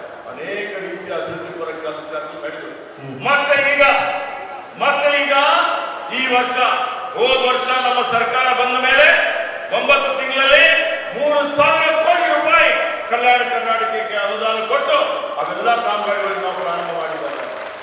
ಈ ವರ್ಷದ ಆಯವ್ಯಯದಲ್ಲಿ ಮಾನ್ಯ ಮುಖ್ಯಮಂತ್ರಿಗಳು ಕೇಳಿದ್ರು, ಇದು ಇನ್ನೂ ಹಣ ಖರ್ಚಾಗಿಲ್ಲ, ಏನ್ ಮಾಡೋದು? ನಾವು ಇದಕ್ಕೆ ಈ ಸಲ ಬರೀ 3,000 ಕೊಟ್ಟರೆ ಹೇಗೆ ಅಂತ ನಾನು ಹೇಳಿದೆ. ಯಾಕೆಂದ್ರೆ ನಾನು ಕಾರ್ಯಾಧ್ಯಕ್ಷನಾಗಿದ್ದೆ. ಡಿಸೆಂಬರ್ ಸನ್ಮಾನ್ಯ ಖರ್ಗೆ ಅವರ ಅಭಿನಂದನಾ ಸಮಾರಂಭ ಇಟ್ಕೊಂಡಿದ್ದೇವೆ. ಅವತ್ತು ನಾನೇ ತಯಾರು ಮಾಡಿದ್ದೆ ನಮ್ಮ ಪ್ರಣಾಳಿಕೆ. ಆ ಪ್ರಣಾಳಿಕೆಯಲ್ಲಿ ನಾನು ಎಲ್ಲರ ಜೊತೆ ಚರ್ಚೆ ಮಾಡಿ ಹೇಳಿದ್ದೆ, ಕಲ್ಯಾಣ ಕರ್ನಾಟಕಕ್ಕೆ 5,000 ಕೋಟಿ ಕೊಡಬೇಕು ಅಂತ. ಅವತ್ತು ಮಾನ್ಯ ಖರ್ಗೆ ಅವರು ಇದಕ್ಕೆ ಅನುಮೋದನೆ ಕೊಟ್ಟು ಘೋಷಣೆ ಮಾಡಿದ್ರು ಪ್ರಣಾಳಿಕೆ. ನಮ್ಮ ಸರ್ಕಾರ ಬಂದ ಪ್ರತಿ ವರ್ಷ ಕಲ್ಯಾಣ ಕರ್ನಾಟಕಕ್ಕೆ 5,000 ಕೋಟಿ ರೂಪಾಯಿ ಅನುದಾನ ಮೀಸಲಿಡ್ತೀವಿ ಅಂತ ಹೇಳಿ ಈ ಸಲ ಮಾನ್ಯ ಸಿದ್ದರಾಮಯ್ಯ ಅವರು 5,000 ಕೋಟಿ ರೂಪಾಯಿ ಕಲ್ಯಾಣ ಕರ್ನಾಟಕಕ್ಕೆ ಅಭಿವೃದ್ಧಿಗಾಗಿ ನಾವು ಮೀಸಲಿಟ್ಟಿದ್ದೇವೆ ಅಂತ ಹೇಳಿ ತಮ್ಮೆಲ್ಲರಿಗೆ ಹೇಳಿಕೆ ಬಯಸ್ತಾರೆ. ಅದಕ್ಕೆ ಆತ್ಮೀಯ ಬಂಧುಗಳೇ, ಇವತ್ತು ನಾವೇನು ನುಡಿದಂತೆ ನಡೆದಿದ್ದೇವೆ, ಇವತ್ತೆಲ್ಲ ಕೊಡುಗೆ ಇದು ಕಾಂಗ್ರೆಸ್ ಪಕ್ಷದ ಕೊಡುಗೆ, ಮಾನ್ಯ ಖರ್ಗೆ ಅವರು ಮತ್ತು ನಮ್ಮ ನಾಯಕರ ಕೊಡುಗೆ ಅಂತ ಹೇಳಿ ಬಹಳ ಹೆಮ್ಮೆಯಿಂದ ನಾನು ತಮ್ಮೆಲ್ಲರಿಗೆ ಹೇಳಿಕೆ ಇಷ್ಟಪಡ್ತೇನೆ. ಆತ್ಮೀಯ ಬಂಧುಗಳೇ, ಇವತ್ತು ಇಷ್ಟೆಲ್ಲ ಕೊಡುಗೆ ಕೊಟ್ಟಿದಂತವರಿಗೆ ಇವತ್ತು ಸನ್ಮಾನ ಮಾಡುವಂಥದ್ದು ಇವತ್ತು ಬಹಳ ಔಚಿತ್ಯಪೂರ್ಣವಾದಂತ ಒಂದು ಕೆಲಸ ಇದೆ ಅನ್ನುವಂತ ಒಂದು ಮಾತನ್ನು ಇಲ್ಲಿ ನಾನು ಹೇಳಿಕೆ ಬಯಸ್ತಾ ಇದ್ದೀನಿ. ಆದ್ಮೇಲೆ ಇವತ್ತು ನೀವೆಲ್ಲ ನೋಡ್ತಾ ಇದ್ದೀರಿ, ಇಡೀ ದೇಶ ಕವಲ್ದಾರಲ್ಲಿದೆ. ಇವತ್ತೇನು ಭಾರತೀಯ ಜನತಾ ಪಕ್ಷದ ಸರ್ಕಾರ ಕೇಂದ್ರದಲ್ಲಿ ದುರಾಡಳಿತ ಮಾಡ್ತಾ ಇದೆ. ಇವತ್ತು ಅವರು ಜಾತಿಗಳಲ್ಲಿ ಧರ್ಮಗಳಲ್ಲಿ ಹೊಡೆದಾಡುವ ನೀತಿ ಅನುಸರಿಸ್ತಾ ಇದ್ದಾರೆ. ಎಲ್ಲ ಕಡೆ ಭಯ ಇದೆ, ಹಿಂಸೆ ಇದೆ, ದ್ವೇಷ ಇದೆ. ಈ ದ್ವೇಷ ರಾಜಕಾರಣ ಹೋಗ್ಬೇಕು ಅಂತ ಹೇಳಿ ರಾಹುಲ್ ಗಾಂಧಿ ಅವರು ನ್ಯಾಯ ಯಾತ್ರೆ ಮಾಡ್ತಾ ಇದ್ದಾರೆ, ಭಾರತ ಜೋಡೋ ಯಾತ್ರೆ ಮಾಡ್ತಾ ಇದ್ದಾರೆ. ಖರ್ಗೆ ಅವರು ದೇಶದಾದ್ಯಂತ ಸುತ್ತಾಡಿ ಜನರಿಗೆ ಜಾಗೃತಿ ಮೂಡಿಸುವಂತ ಕೆಲಸ ಮಾಡ್ತಾ ಇದ್ದಾರೆ. ಹೀಗಾಗಿ ಇವತ್ತು ನೋಡ್ತಾ ಇದ್ದೀರಿ ಯಾವ ರೀತಿಯಲ್ಲಿ ಅವರು ಅಭಿವ್ಯಕ್ತಿ ಸ್ವಾತಂತ್ರ್ಯ, ಏನ್ ನಮ್ಮ ಸಂವಿಧಾನ ಇದೆ, ಪ್ರಜಾಪ್ರಭುತ್ವ ಇದೆ, ಬಾಬಾ ಸಾಹೇಬ್ ಅಂಬೇಡ್ಕರ್ ಅವರು ಕೊಟ್ಟಂತದ್ದು, ಅದನ್ನು ಇವತ್ತು ಮೊಟ್ಟ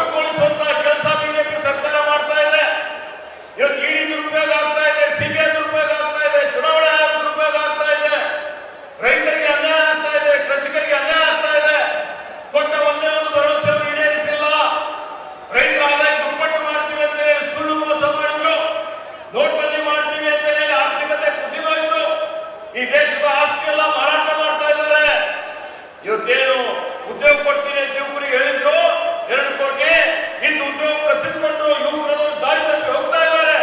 ಚುನಾವಣೆ ಬಂತು ಅಂತ ಹೇಳಿದ್ರೆ ಅವ್ರು ಮಾಡೋದು ಬರೀ ಭಾವನಾತ್ಮಕ ರಾಜಕೀಯ, ಭಾವನಾತ್ಮಕ ವಿಷಯಗಳನ್ನು ಕೇಳಿಸ್ತಾರೆ. ಇಲ್ಲಿ ರೈತರು ಕೂತಿದ್ದಾರೆ, ಗೊತ್ತಿದೆ ಏನ್ ದುಪ್ಪಟ್ಟು ಮಾಡಿದ್ದಾರೆ ಅಂತ. ಎಲ್ಲ ಮೋಸ, ಎಲ್ಲ ವಂಚನೆ, ಎಲ್ಲ ಮಹಾದ್ರೋಹ. ಹೀಗಾಗಿ ಇವರ ಕಾರ್ಯಕಾಲದಲ್ಲಿ ಪ್ರಜಾಪ್ರಭುತ್ವ ಅಪಾಯದಲ್ಲಿದೆ, ಸಂವಿಧಾನ ಅಪಾಯದಲ್ಲಿದೆ. ಈ ಒಕ್ಕೂಟದ ವ್ಯವಸ್ಥೆಯಲ್ಲಿ ರಾಜ್ಯಕ್ಕೆ ಏನು ತೆರಿಗೆ ಬರಬೇಕಾಗಿತ್ತು ಕೇಂದ್ರದಿಂದ ಯಾವುದೇ ಅನುದಾನ ಬರ್ತಾ ಇಲ್ಲ. ಅನ್ಯಾಯ ಮಾಡ್ತಾ ಇದ್ದಾರೆ, ಕರ್ನಾಟಕದ ಮೇಲೆ ದ್ರೋಹ ಮಾಡ್ತಾ ಇದ್ದಾರೆ. ಲಕ್ಷಾಂತರ ಕೋಟಿ ನಮ್ಮ ತೆರಿಗೆ ತೆಗೆದುಕೊಂಡು ನಮಗೆ ನ್ಯಾಯಯುತವಾಗಿ ಬರಕ್ಕೂ ಕೊಟ್ಟಿಲ್ಲ, ಪ್ರವಾಹ ಬಂದರೂ ಕೊಟ್ಟಿಲ್ಲ. ಇವಾಗ ಸಹ ಹಣಕಾಸು ಯೋಜನೆಯಲ್ಲೂ ಅನ್ಯಾಯ ಮಾಡಿದಂತಹ ಈ ಬಿಜೆಪಿ ಸರ್ಕಾರಕ್ಕೆ ಇವತ್ತು ಪುರಸಭೆ ಕಿತ್ತಾಕುವಂತಹ ಸಮಯ ಬಂದಿದೆ ಕೇಂದ್ರದಲ್ಲಿ ಅಂತ ಹೇಳಿಕೆ ಬಯಸ್ತಾರೆ. ಕೊಡುಗೆಗಳು ನಾವೆಷ್ಟನ್ನು ಕೂಡ ಸಾಲದು. ಇವತ್ತೇನು ರಾಷ್ಟ್ರೀಯ ಕಾಂಗ್ರೆಸ್ ಪಕ್ಷದ ಅಧ್ಯಕ್ಷರಾಗಿ ಲೋಕಸಭಾ ರಾಜ್ಯಸಭೆಯಲ್ಲಿ ವಿರೋಧ ಪಕ್ಷದ ನಾಯಕರಾಗಿ ಇವತ್ತು ಕಾರ್ಯನಿರ್ವಹಣೆ ಮಾಡ್ತಾ ಇದ್ದಾರೆ. ಇವತ್ತು ರಾಜ್ಯದಲ್ಲಿ ಕೂಡ ನಮ್ಮ ಪಕ್ಷದ ಅಧ್ಯಕ್ಷರಾಗಿ ಅನೇಕ ಖಾತೆಗಳನ್ನು ನಿರ್ವಹಣೆ ಮಾಡಿರ್ತಕ್ಕಂಥ ಎಜುಕೇಶನ್ ಇರ್ಬೋದು, ಹೋಮ್ ಇರ್ಬೋದು, ಇರಿಗೇಷನ್ ಇರ್ಬೋದು, ಎಲ್ಲ ಖಾತೆಗಳನ್ನು ನಿರ್ವಹಣೆ ಮಾಡಿರ್ತಕ್ಕಂಥ ಒಬ್ಬ ಧೀಮಂತ ನಾಯಕ, ವಿರೋಧ ಪಕ್ಷದ ನಾಯಕರಾಗಿ ಕೂಡ ಕರ್ನಾಟಕದಲ್ಲಿ ಕಾರ್ಯ ಮಾಡಿದ್ದಾರೆ. ಇವತ್ತು ಬಂದ್ರೆ ಇವತ್ತೇನು ಡಾಕ್ಟರ್ ಮಲ್ಲಿಕಾರ್ಜುನ್ ಖರ್ಗೆ ಇವರ ಕೊಡುಗೆ ಈ ಕಲ್ಯಾಣ ಕರ್ನಾಟಕ ಸೀಮಿತಲ್ಲ, ಇಡೀ ರಾಜ್ಯಕ್ಕೆ, ಇಡೀ ರಾಷ್ಟ್ರಕ್ಕೆ ಕೊಟ್ಟಂತ ಕೊಡುಗೆ ಬಹಳ ಅಪಾರವಾದಂತ ಇದೆ. ಇವತ್ತು ಪುನಃ ಇದೆ. ಇವಾಗ 371 ಆದ ನಂತರ ನಮ್ಮ ಭಾಗದಲ್ಲಿ ಏನು ಅಭಿವೃದ್ಧಿ ಆಗ್ತಾ ಇದೆ, ಇವತ್ತು ಏನು ಬದಲಾವಣೆ ಆಗಿದೆ. ಇವತ್ತು ಶತಮಾನೋತ್ಸವ ನಾವೇನು ಮಾಡ್ತಾ ಇದ್ದೀವಿ 10 ವರ್ಷದಲ್ಲಿ ನಾವು ನೋಡಿದ್ವಿ. ಬಂದ್ರೆ 371 ಸಾಕಷ್ಟು ಬದಲಾವಣೆ ಕಂಡಿದೆ. ಹಿಂದೆ ಚುನಾವಣೆ ಪೂರ್ವದಲ್ಲಿ ಮಲ್ಲಿಕಾರ್ಜುನ್ ಖರ್ಗೆ ಅವರ ನೇತೃತ್ವದಲ್ಲಿ ಯಾವ ರೀತಿ ಘೋಷಣೆ ಮಾಡಿದ್ರು, ಕಾಂಗ್ರೆಸ್ ಪಕ್ಷ ಅಧಿಕಾರಕ್ಕೆ ಬಂದ್ರೆ ಸುಮಾರು ಗ್ಯಾರಂಟಿಗಳು ಕೊಡ್ತಕ್ಕಂಥದ್ದು, ಅದರ ಜೊತೆಯಲ್ಲಿ ಕಲ್ಯಾಣ ಕರ್ನಾಟಕ ಅಭಿವೃದ್ಧಿಗೋಸ್ಕರ 5,000 ಕೋಟಿ ರೂಪಾಯಿ ಕೊಡ್ತಕ್ಕಂಥ ಏನೋ ಘೋಷಣೆ ಮಾಡಿದ್ರು, ಅದೆಲ್ಲರೂ ಕೂಡ ಕಾರ್ಯರೂಪಕ್ಕೆ ತರ್ತಕ್ಕಂಥ ವ್ಯವಸ್ಥೆ ಇವತ್ತು ನಮ್ಮ ರಾಜ್ಯದ ಮುಖ್ಯಮಂತ್ರಿಗಳು ಸಿದ್ದರಾಮಯ್ಯವರು ಇದಕ್ಕೆಲ್ಲ ಮಾಡತಕ್ಕಂಥ ಶ್ರೇಯಸ್ಸು ಡಾಕ್ಟರ್ ಮಲ್ಲಿಕಾರ್ಜುನ್ ಖರ್ಗೆ. ಇವತ್ತು ಮಲ್ಲಿಕಾರ್ಜುನ್ ಖರ್ಗೆ ಇವತ್ತು ಮುಂದೆ ಇವತ್ತವರು ರೈಲ್ವೆ ಮಂತ್ರಿಗಳಾಗಿ ಯಾವ ರೀತಿ ಕಾರ್ಯನಿರ್ವಹಣೆ ಮಾಡಿದರೆ ಇವತ್ತು ಎಲ್ಲಾ ರೀತಿಯಲ್ಲಿ ಅವ್ರು ಮಾಡಿರ್ತಕ್ಕಂಥ ಕಾರ್ಯ ಇಡೀ ದೇಶ ನೋಡ್ತಾ ಇದೆ ಡಾಕ್ಟರ್ ಮಲ್ಲಿಕಾರ್ಜುನ್ ಖರ್ಗೆ ಬಗ್ಗೆ. ಬಂಧುಗಳೇ, ಬಹಳ ನಮಗೆ ಹೆಮ್ಮೆ ಇದೆ. ನಮ್ಮ ಬೀದರ್ ಒಬ್ಬ ಮಣ್ಣಿನ ಮಗ ಇವತ್ತು ರಾಷ್ಟ್ರೀಯ ಕಾಂಗ್ರೆಸ್ ಪಕ್ಷದ ಅಧ್ಯಕ್ಷರಾಗಿ ಇವತ್ತು ರಾಷ್ಟ್ರದಲ್ಲಿ ಏನು ಆಳ್ವಿಕೆ ಮಾಡ್ತಾ ಇದ್ದಾರೆ. ನಮ್ಮ ಬೀದರ್ ಜಿಲ್ಲೆ ಜನರಿಗೆ, ಎಡವಲ್ ಕರ್ನಾಟಕ ಜನರಿಗೆ ಬಹಳ ಹೆಮ್ಮೆ ವಿಚಾರ ಇದೆ ಅಂತ ನಾನು ಹೇಳಕ್ಕೆ ಇಚ್ಛೆಪಡ್ತೀನಿ. ಯಾಕಂದ್ರೆ ಡಾಕ್ಟರ್ ಮಲ್ಲಿಕಾರ್ಜುನ್ ಖರ್ಗೆ ಅವರು ಇನ್ನು ಗುಲ್ಬರ್ಗ ಹೋಗಬೇಕಾಗಿದೆ, ಬೇರೆ ಬೇರೆ ಕಡೆ ಹೋಗಬೇಕಾಗಿದೆ ಅಂತ ಹೇಳ್ತಾ ಇದ್ರು. ನಾನು ಇಷ್ಟೇ ಹೇಳಕ್ಕೆ ಇಷ್ಟಪಡ್ತೀನಿ, ಮಲ್ಲಿಕಾರ್ಜುನ್ ಖರ್ಗೆ ಅವರು ಮಾಡಿರ್ತಕ್ಕಂಥ ಕೊಡುಗೆ ಬಹಳ ಅಪಾರ ಇದೆ. ನಾವೆಲ್ಲ ಜೀವನದಕ್ಕೂ ಕೂಡ ನೆನೆಸ್ಕೊಂಡು ಹೋಗ್ಬೇಕು. ನಾನು ಕೂಡ ಅವರ ಒಂದು ಛತ್ರಛಾಯೆಯಲ್ಲಿ ರಾಜಕೀಯದಲ್ಲಿ ಬಂದಾಗ ನನಗೂ ಕೂಡ ಮಂತ್ರಿ ಆಗ್ತಕ್ಕಂಥ ಸೌಭಾಗ್ಯ ಸಿಗುತ್ತೆ ಅವರ ಆಶೀರ್ವಾದದಿಂದ. ನಾನು ಮಂತ್ರಿ ಆದಾಗ ಕೂಡ ನನಗವ್ರು ಯಾವಾಗಲೂ ಹೇಳ್ತಾ ಇದ್ರು, ರಾಜಶೇಖರ್ ಪಾತ್ರೆ ನೀವು ಮಂತ್ರಿ ಆಗಿದ್ದೀರಿ, ನೀವು ಹೈದರಾಬಾದ್ ಕರ್ನಾಟಕ ಅಧ್ಯಕ್ಷ ಕೂಡ ಆಗ್ತೀರಿ, ನೀವು ಅದು ಕೂಡ ಒಳ್ಳೆ ರೀತಿಯಿಂದ ಕಾರ್ಯನಿರ್ವಹಣೆ ಮಾಡಬೇಕು ಅಂತ ನನಗೆ ಯಾವಾಗ ಸಲಹೆ ಕೊಡ್ತಾ ಇದ್ರು. ಇವತ್ತು ಡಾಕ್ಟರ್ ಮಲ್ಲಿಕಾರ್ಜುನ್ ಖರ್ಗೆ ಅವರು ನಾವು ಸಚಿವರಾಗಿದ್ದಾಗ ಕೂಡ ನಾನು ಪ್ರಿಯಾ ಖರ್ಗೆ ನಾವು ಜೊತೆಲಿದ್ದಾಗ ಯಾವ ರೀತಿ ನಿಮ್ಮ ನಡೆ, ಇವತ್ತು ಏನು ಜನರ ಮಧ್ಯದಲ್ಲಿ ಯಾವ ರೀತಿ ಹೋಗಬೇಕು, ಜನರ ಮಧ್ಯದಲ್ಲಿ ನೀವು ಏನ್ ಕೆಲಸಗಳು ಮಾಡಬೇಕು, ಜನರು ಯಾವ ರೀತಿ ನೀವು ಎಲ್ಲಿ ಕಲಿಸಿದಾರ ಆ ಜನರು ಸೇವೆ ಮಾಡ್ತಕ್ಕಂಥದ್ರಲ್ಲಿ ತಾವು ತೊಡಗಿರಿ ಅಂತ ಇವತ್ತ ಡಾಕ್ಟರ್ ಮಲ್ಲಿಕಾರ್ಜುನ್ ಖರ್ಗೆ ನಮ್ಗೆ ಯಾವಾಗಲೂ ಹೇಳ್ತಾರೆ. ಇವತ್ತಿದೆ ಜೀವನದಲ್ಲಿ ಸೋಲುಗಳಿದೆ, ಸ್ವಲ್ಪ ಹಂತಗಳ ಅಂತರದಿಂದ ಸೋತರು ಕೂಡ ಕಾಂಗ್ರೆಸ್ ಪಕ್ಷ ಇವತ್ತು ನಾವೆಲ್ಲ ನೋಡಿದ್ರೆ ಡಾಕ್ಟರ್ ಮಲ್ಲಿಕಾರ್ಜುನ್ ಖರ್ಗೆ ಇದ್ದಾರೆ. ಇವತ್ತು ನಮ್ಗೆ ಹೇಳಕ್ಕೆ ಇಚ್ಛೆ ಪಡ್ತೀನಿ, ನಾವೆಲ್ಲರೂ ಕೂಡ ಬರ್ತಕ್ಕಂಥ ದಿನದಲ್ಲಿ ಕೂಡ ಚುನಾವಣೆ ಬರ್ತಾ ಇದೆ. ಚುನಾವಣೆಯಲ್ಲಿ ನಾವೆಲ್ಲರೂ ಕೂಡ ಶ್ರಮ ಪಡಬೇಕಾಗಿದೆ. ಇವತ್ತು ಕಾಂಗ್ರೆಸ್ ಪಕ್ಷದ ಅಭ್ಯರ್ಥಿ ಯಾರೇ ಆಗಲಿ ಇವತ್ತು ಡಾಕ್ಟರ್ ಮಲ್ಲಿಕಾರ್ಜುನ್ ಖರ್ಗೆ ನೇತೃತ್ವದಲ್ಲಿ, ಯಾಕಂದ್ರೆ ಅವರು ಒಂದು ಅಧ್ಯಕ್ಷತೆಯಲ್ಲಿ ಇವತ್ತು ರಾಷ್ಟ್ರೀಯ ಕಾಂಗ್ರೆಸ್ ಪಕ್ಷದ ಅಧ್ಯಕ್ಷತರ ಇವತ್ತು ಬೀದರ್ ಇರ್ಬೋದು, ಗುಲ್ಬರ್ಗ, ರಾಯಚೂರು ಎಲ್ಲ ಕಡೆ ಇಡೀ ರಾಜ್ಯದಲ್ಲಿ ಒಂದು ಕಾಂಗ್ರೆಸ್ ಬಹಳ ಉತ್ತಮವಾದಂತ ಇದರಲ್ಲಿ ಬರಬೇಕಾಗಿದೆ. ಅದ್ರ ಸಲುವಾಗಿ ಡಾಕ್ಟರ್ ಮಲ್ಲಿಕಾರ್ಜುನ್ ಖರ್ಗೆ ಅವರ ಏನಿವತ್ತ ರಾಜಕೀಯ ಜೀವನದ ಸುವರ್ಣ ಮಹೋತ್ಸವ, ಅದ್ರ ಜೊತೆಯಲ್ಲಿ ಇದು 371 ದಶಮಾನೋತ್ಸವ 10 ವರ್ಷ ಆಗಿದೆ. ಇವತ್ತು ಬಹಳ ಒಳ್ಳೆ ರೀತಿಯಿಂದ ಕಾರ್ಯಕ್ರಮಗಳು ನಡೀತಾ ಇದೆ.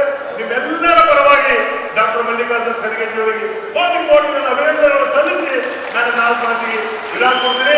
ಅದರ ಜೊತೆಯಲ್ಲಿ ವೇದಿಕೆ ಮೇಲೆ ಬಾಲ್ಕಿನ ಶ್ರೀಗಳು, ನಮ್ಮ ಶ್ರೀಗಳು ಬಹಳ ಜನ ಶ್ರೀಗಳಿದ್ರು, ಬದ್ದೇಜಿಯರ ನಾನು ಯಾವ ತಗೊಳ್ಳೋಕ್ಕಾಗಿಲ್ಲ, ಕ್ಷಮೆ ಕೇಳ್ತೀನಿ. ಆ ಸಲುವಾಗಿ ನಾನು ಎಲ್ಲರಿಗೂ ಇನ್ನೊಂದು ಸಲ ಮಾನ್ಯ ಮಲ್ಲಿಕಾರ್ಜುನ ಖರ್ಗೆ ಅವರಿಗೆ ಧನ್ಯವಾದ ಸಲ್ಲಿಸಿ, ಅಭಿನಂದನೆ ಸಲ್ಲಿಸಿ, ಇನ್ನೂ 100 ವರ್ಷ ಬಾಳಿ ಈ ದೇಶಕ್ಕೆ ಇವರೊಂದು ಅಪರೂಪವಾದಂತಹ ಒಬ್ಬ ವ್ಯಕ್ತಿ ಈ ದೇಶದಲ್ಲಿ. ಯಾಕಂದ್ರೆ ಈ ಬೀದರ್ ಮಣ್ಣು ಅಂದ್ರೆ ಕೆಂಪು ಮಣ್ಣು, ಕೆಂಪು ಮಣ್ಣು ಅಂದ್ರೆ ಇಡೀ ದೇಶಕ್ಕೆ ತೋರಿಸ್ತಕ್ಕಂಥ ಕಾರ್ಯ ಯಾರಾದ್ರೂ ಮಾಡಿದ್ದಾರೆ ಅಂದ್ರೆ ಅದು ಡಾಕ್ಟರ್ ಮಲ್ಲಿಕಾರ್ಜುನ ಖರ್ಗೆ ಅವರು ಮಾಡಿದ್ದಾರೆ ಅಂತ ಹೇಳಿ ಜೈ ಹಿಂದ್, ಜೈ ಕರ್ನಾಟಕ, ಜೈ ಕಾಂಗ್ರೆಸ್. ಇದ್ರ ಬಗ್ಗೆ ನಮ್ಮ ಈಶ್ವರ್ ಖಂಡ್ರೆ ಅವರು ಹೇಳಿದ್ದಾರೆ, ರಾಜಶೇಖರ್ ಪಾಟೀಲ್ ಅವರು ಹೇಳಿದ್ದಾರೆ, ಮತ್ತೆ तमें ಗೊತ್ತಿದೆ. सभी लोगों को पता है कि आज के कार्यक्रम के बारे में और खरगे जी के बारे में मैं एक 2-3 बात करके रखता हूं, क्योंकि खरगे जी के लिए हम सब लोग आए हैं. खरगे जी की बात हम सुनेंगे और इस बार मैं लास्ट टाइम मैं धर्म सिंह साहब, ईश्वर साहब, राजशेखर साहब, जब खरगे जी रेलवे मंत्री थे, रेलवे मिनिस्टर थे, तो हमारे बीदर में हम 2 साल से एक ट्राई कर रहे थे कि हमको ट्रेन का टाइम चेंज होना, खाली जो 12 बजे ट्रेन है यहाँ से वो शाम में 6 बजे जाने के लिए 2-3 साल से कंटिन्यू ट्राई कर रहे थे. कितने बार मैं, धर्म सिंह जी, पूरे एमएलए मिलकर ट्रेन की टाइमिंग चेंज करने के लिए गए थे, मगर वो नहीं हुआ. जब खरगे जी रेलवे मिनिस्टर बने, रेलवे मंत्री बने, हम पूरे डेलीगेशन मिलके खरगे जी के पास गए.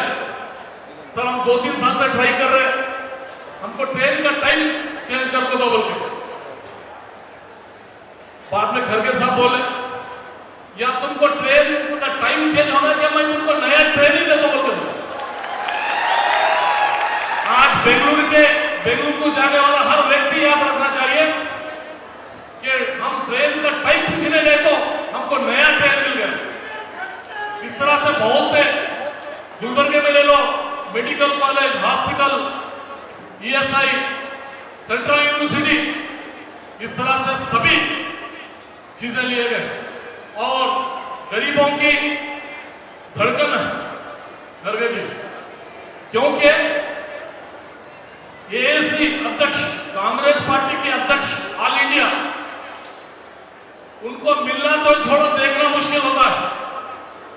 लेकिन हम खरगे जी को जिस तरह से आप हमको मिलते हैं, हम सभी यहाँ के बिदर के लोग, कर्नाटक के लोग, उनको जाके कभी भी मिल सकते हैं.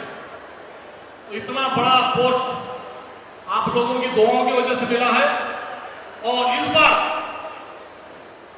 जब खरगे जी आए यहाँ से ये पहला बड़ा कार्यक्रम है, तो आने वाले दिन में एमपी इलेक्शन है और हम सब मिलके चैलेंज लेके इस बार कांग्रेस पार्टी का यहाँ से एमपी बनाएंगे. आप लोगों की पूरी सपोर्ट रहना चाहिए. इतना बोलते हैं मैं सभी मेहमान को मैं धन्यवाद बोलता हूँ. जय हिंद, नमस्कार. ಈಗಾಗಲೇ ಪೂರೈಕೆ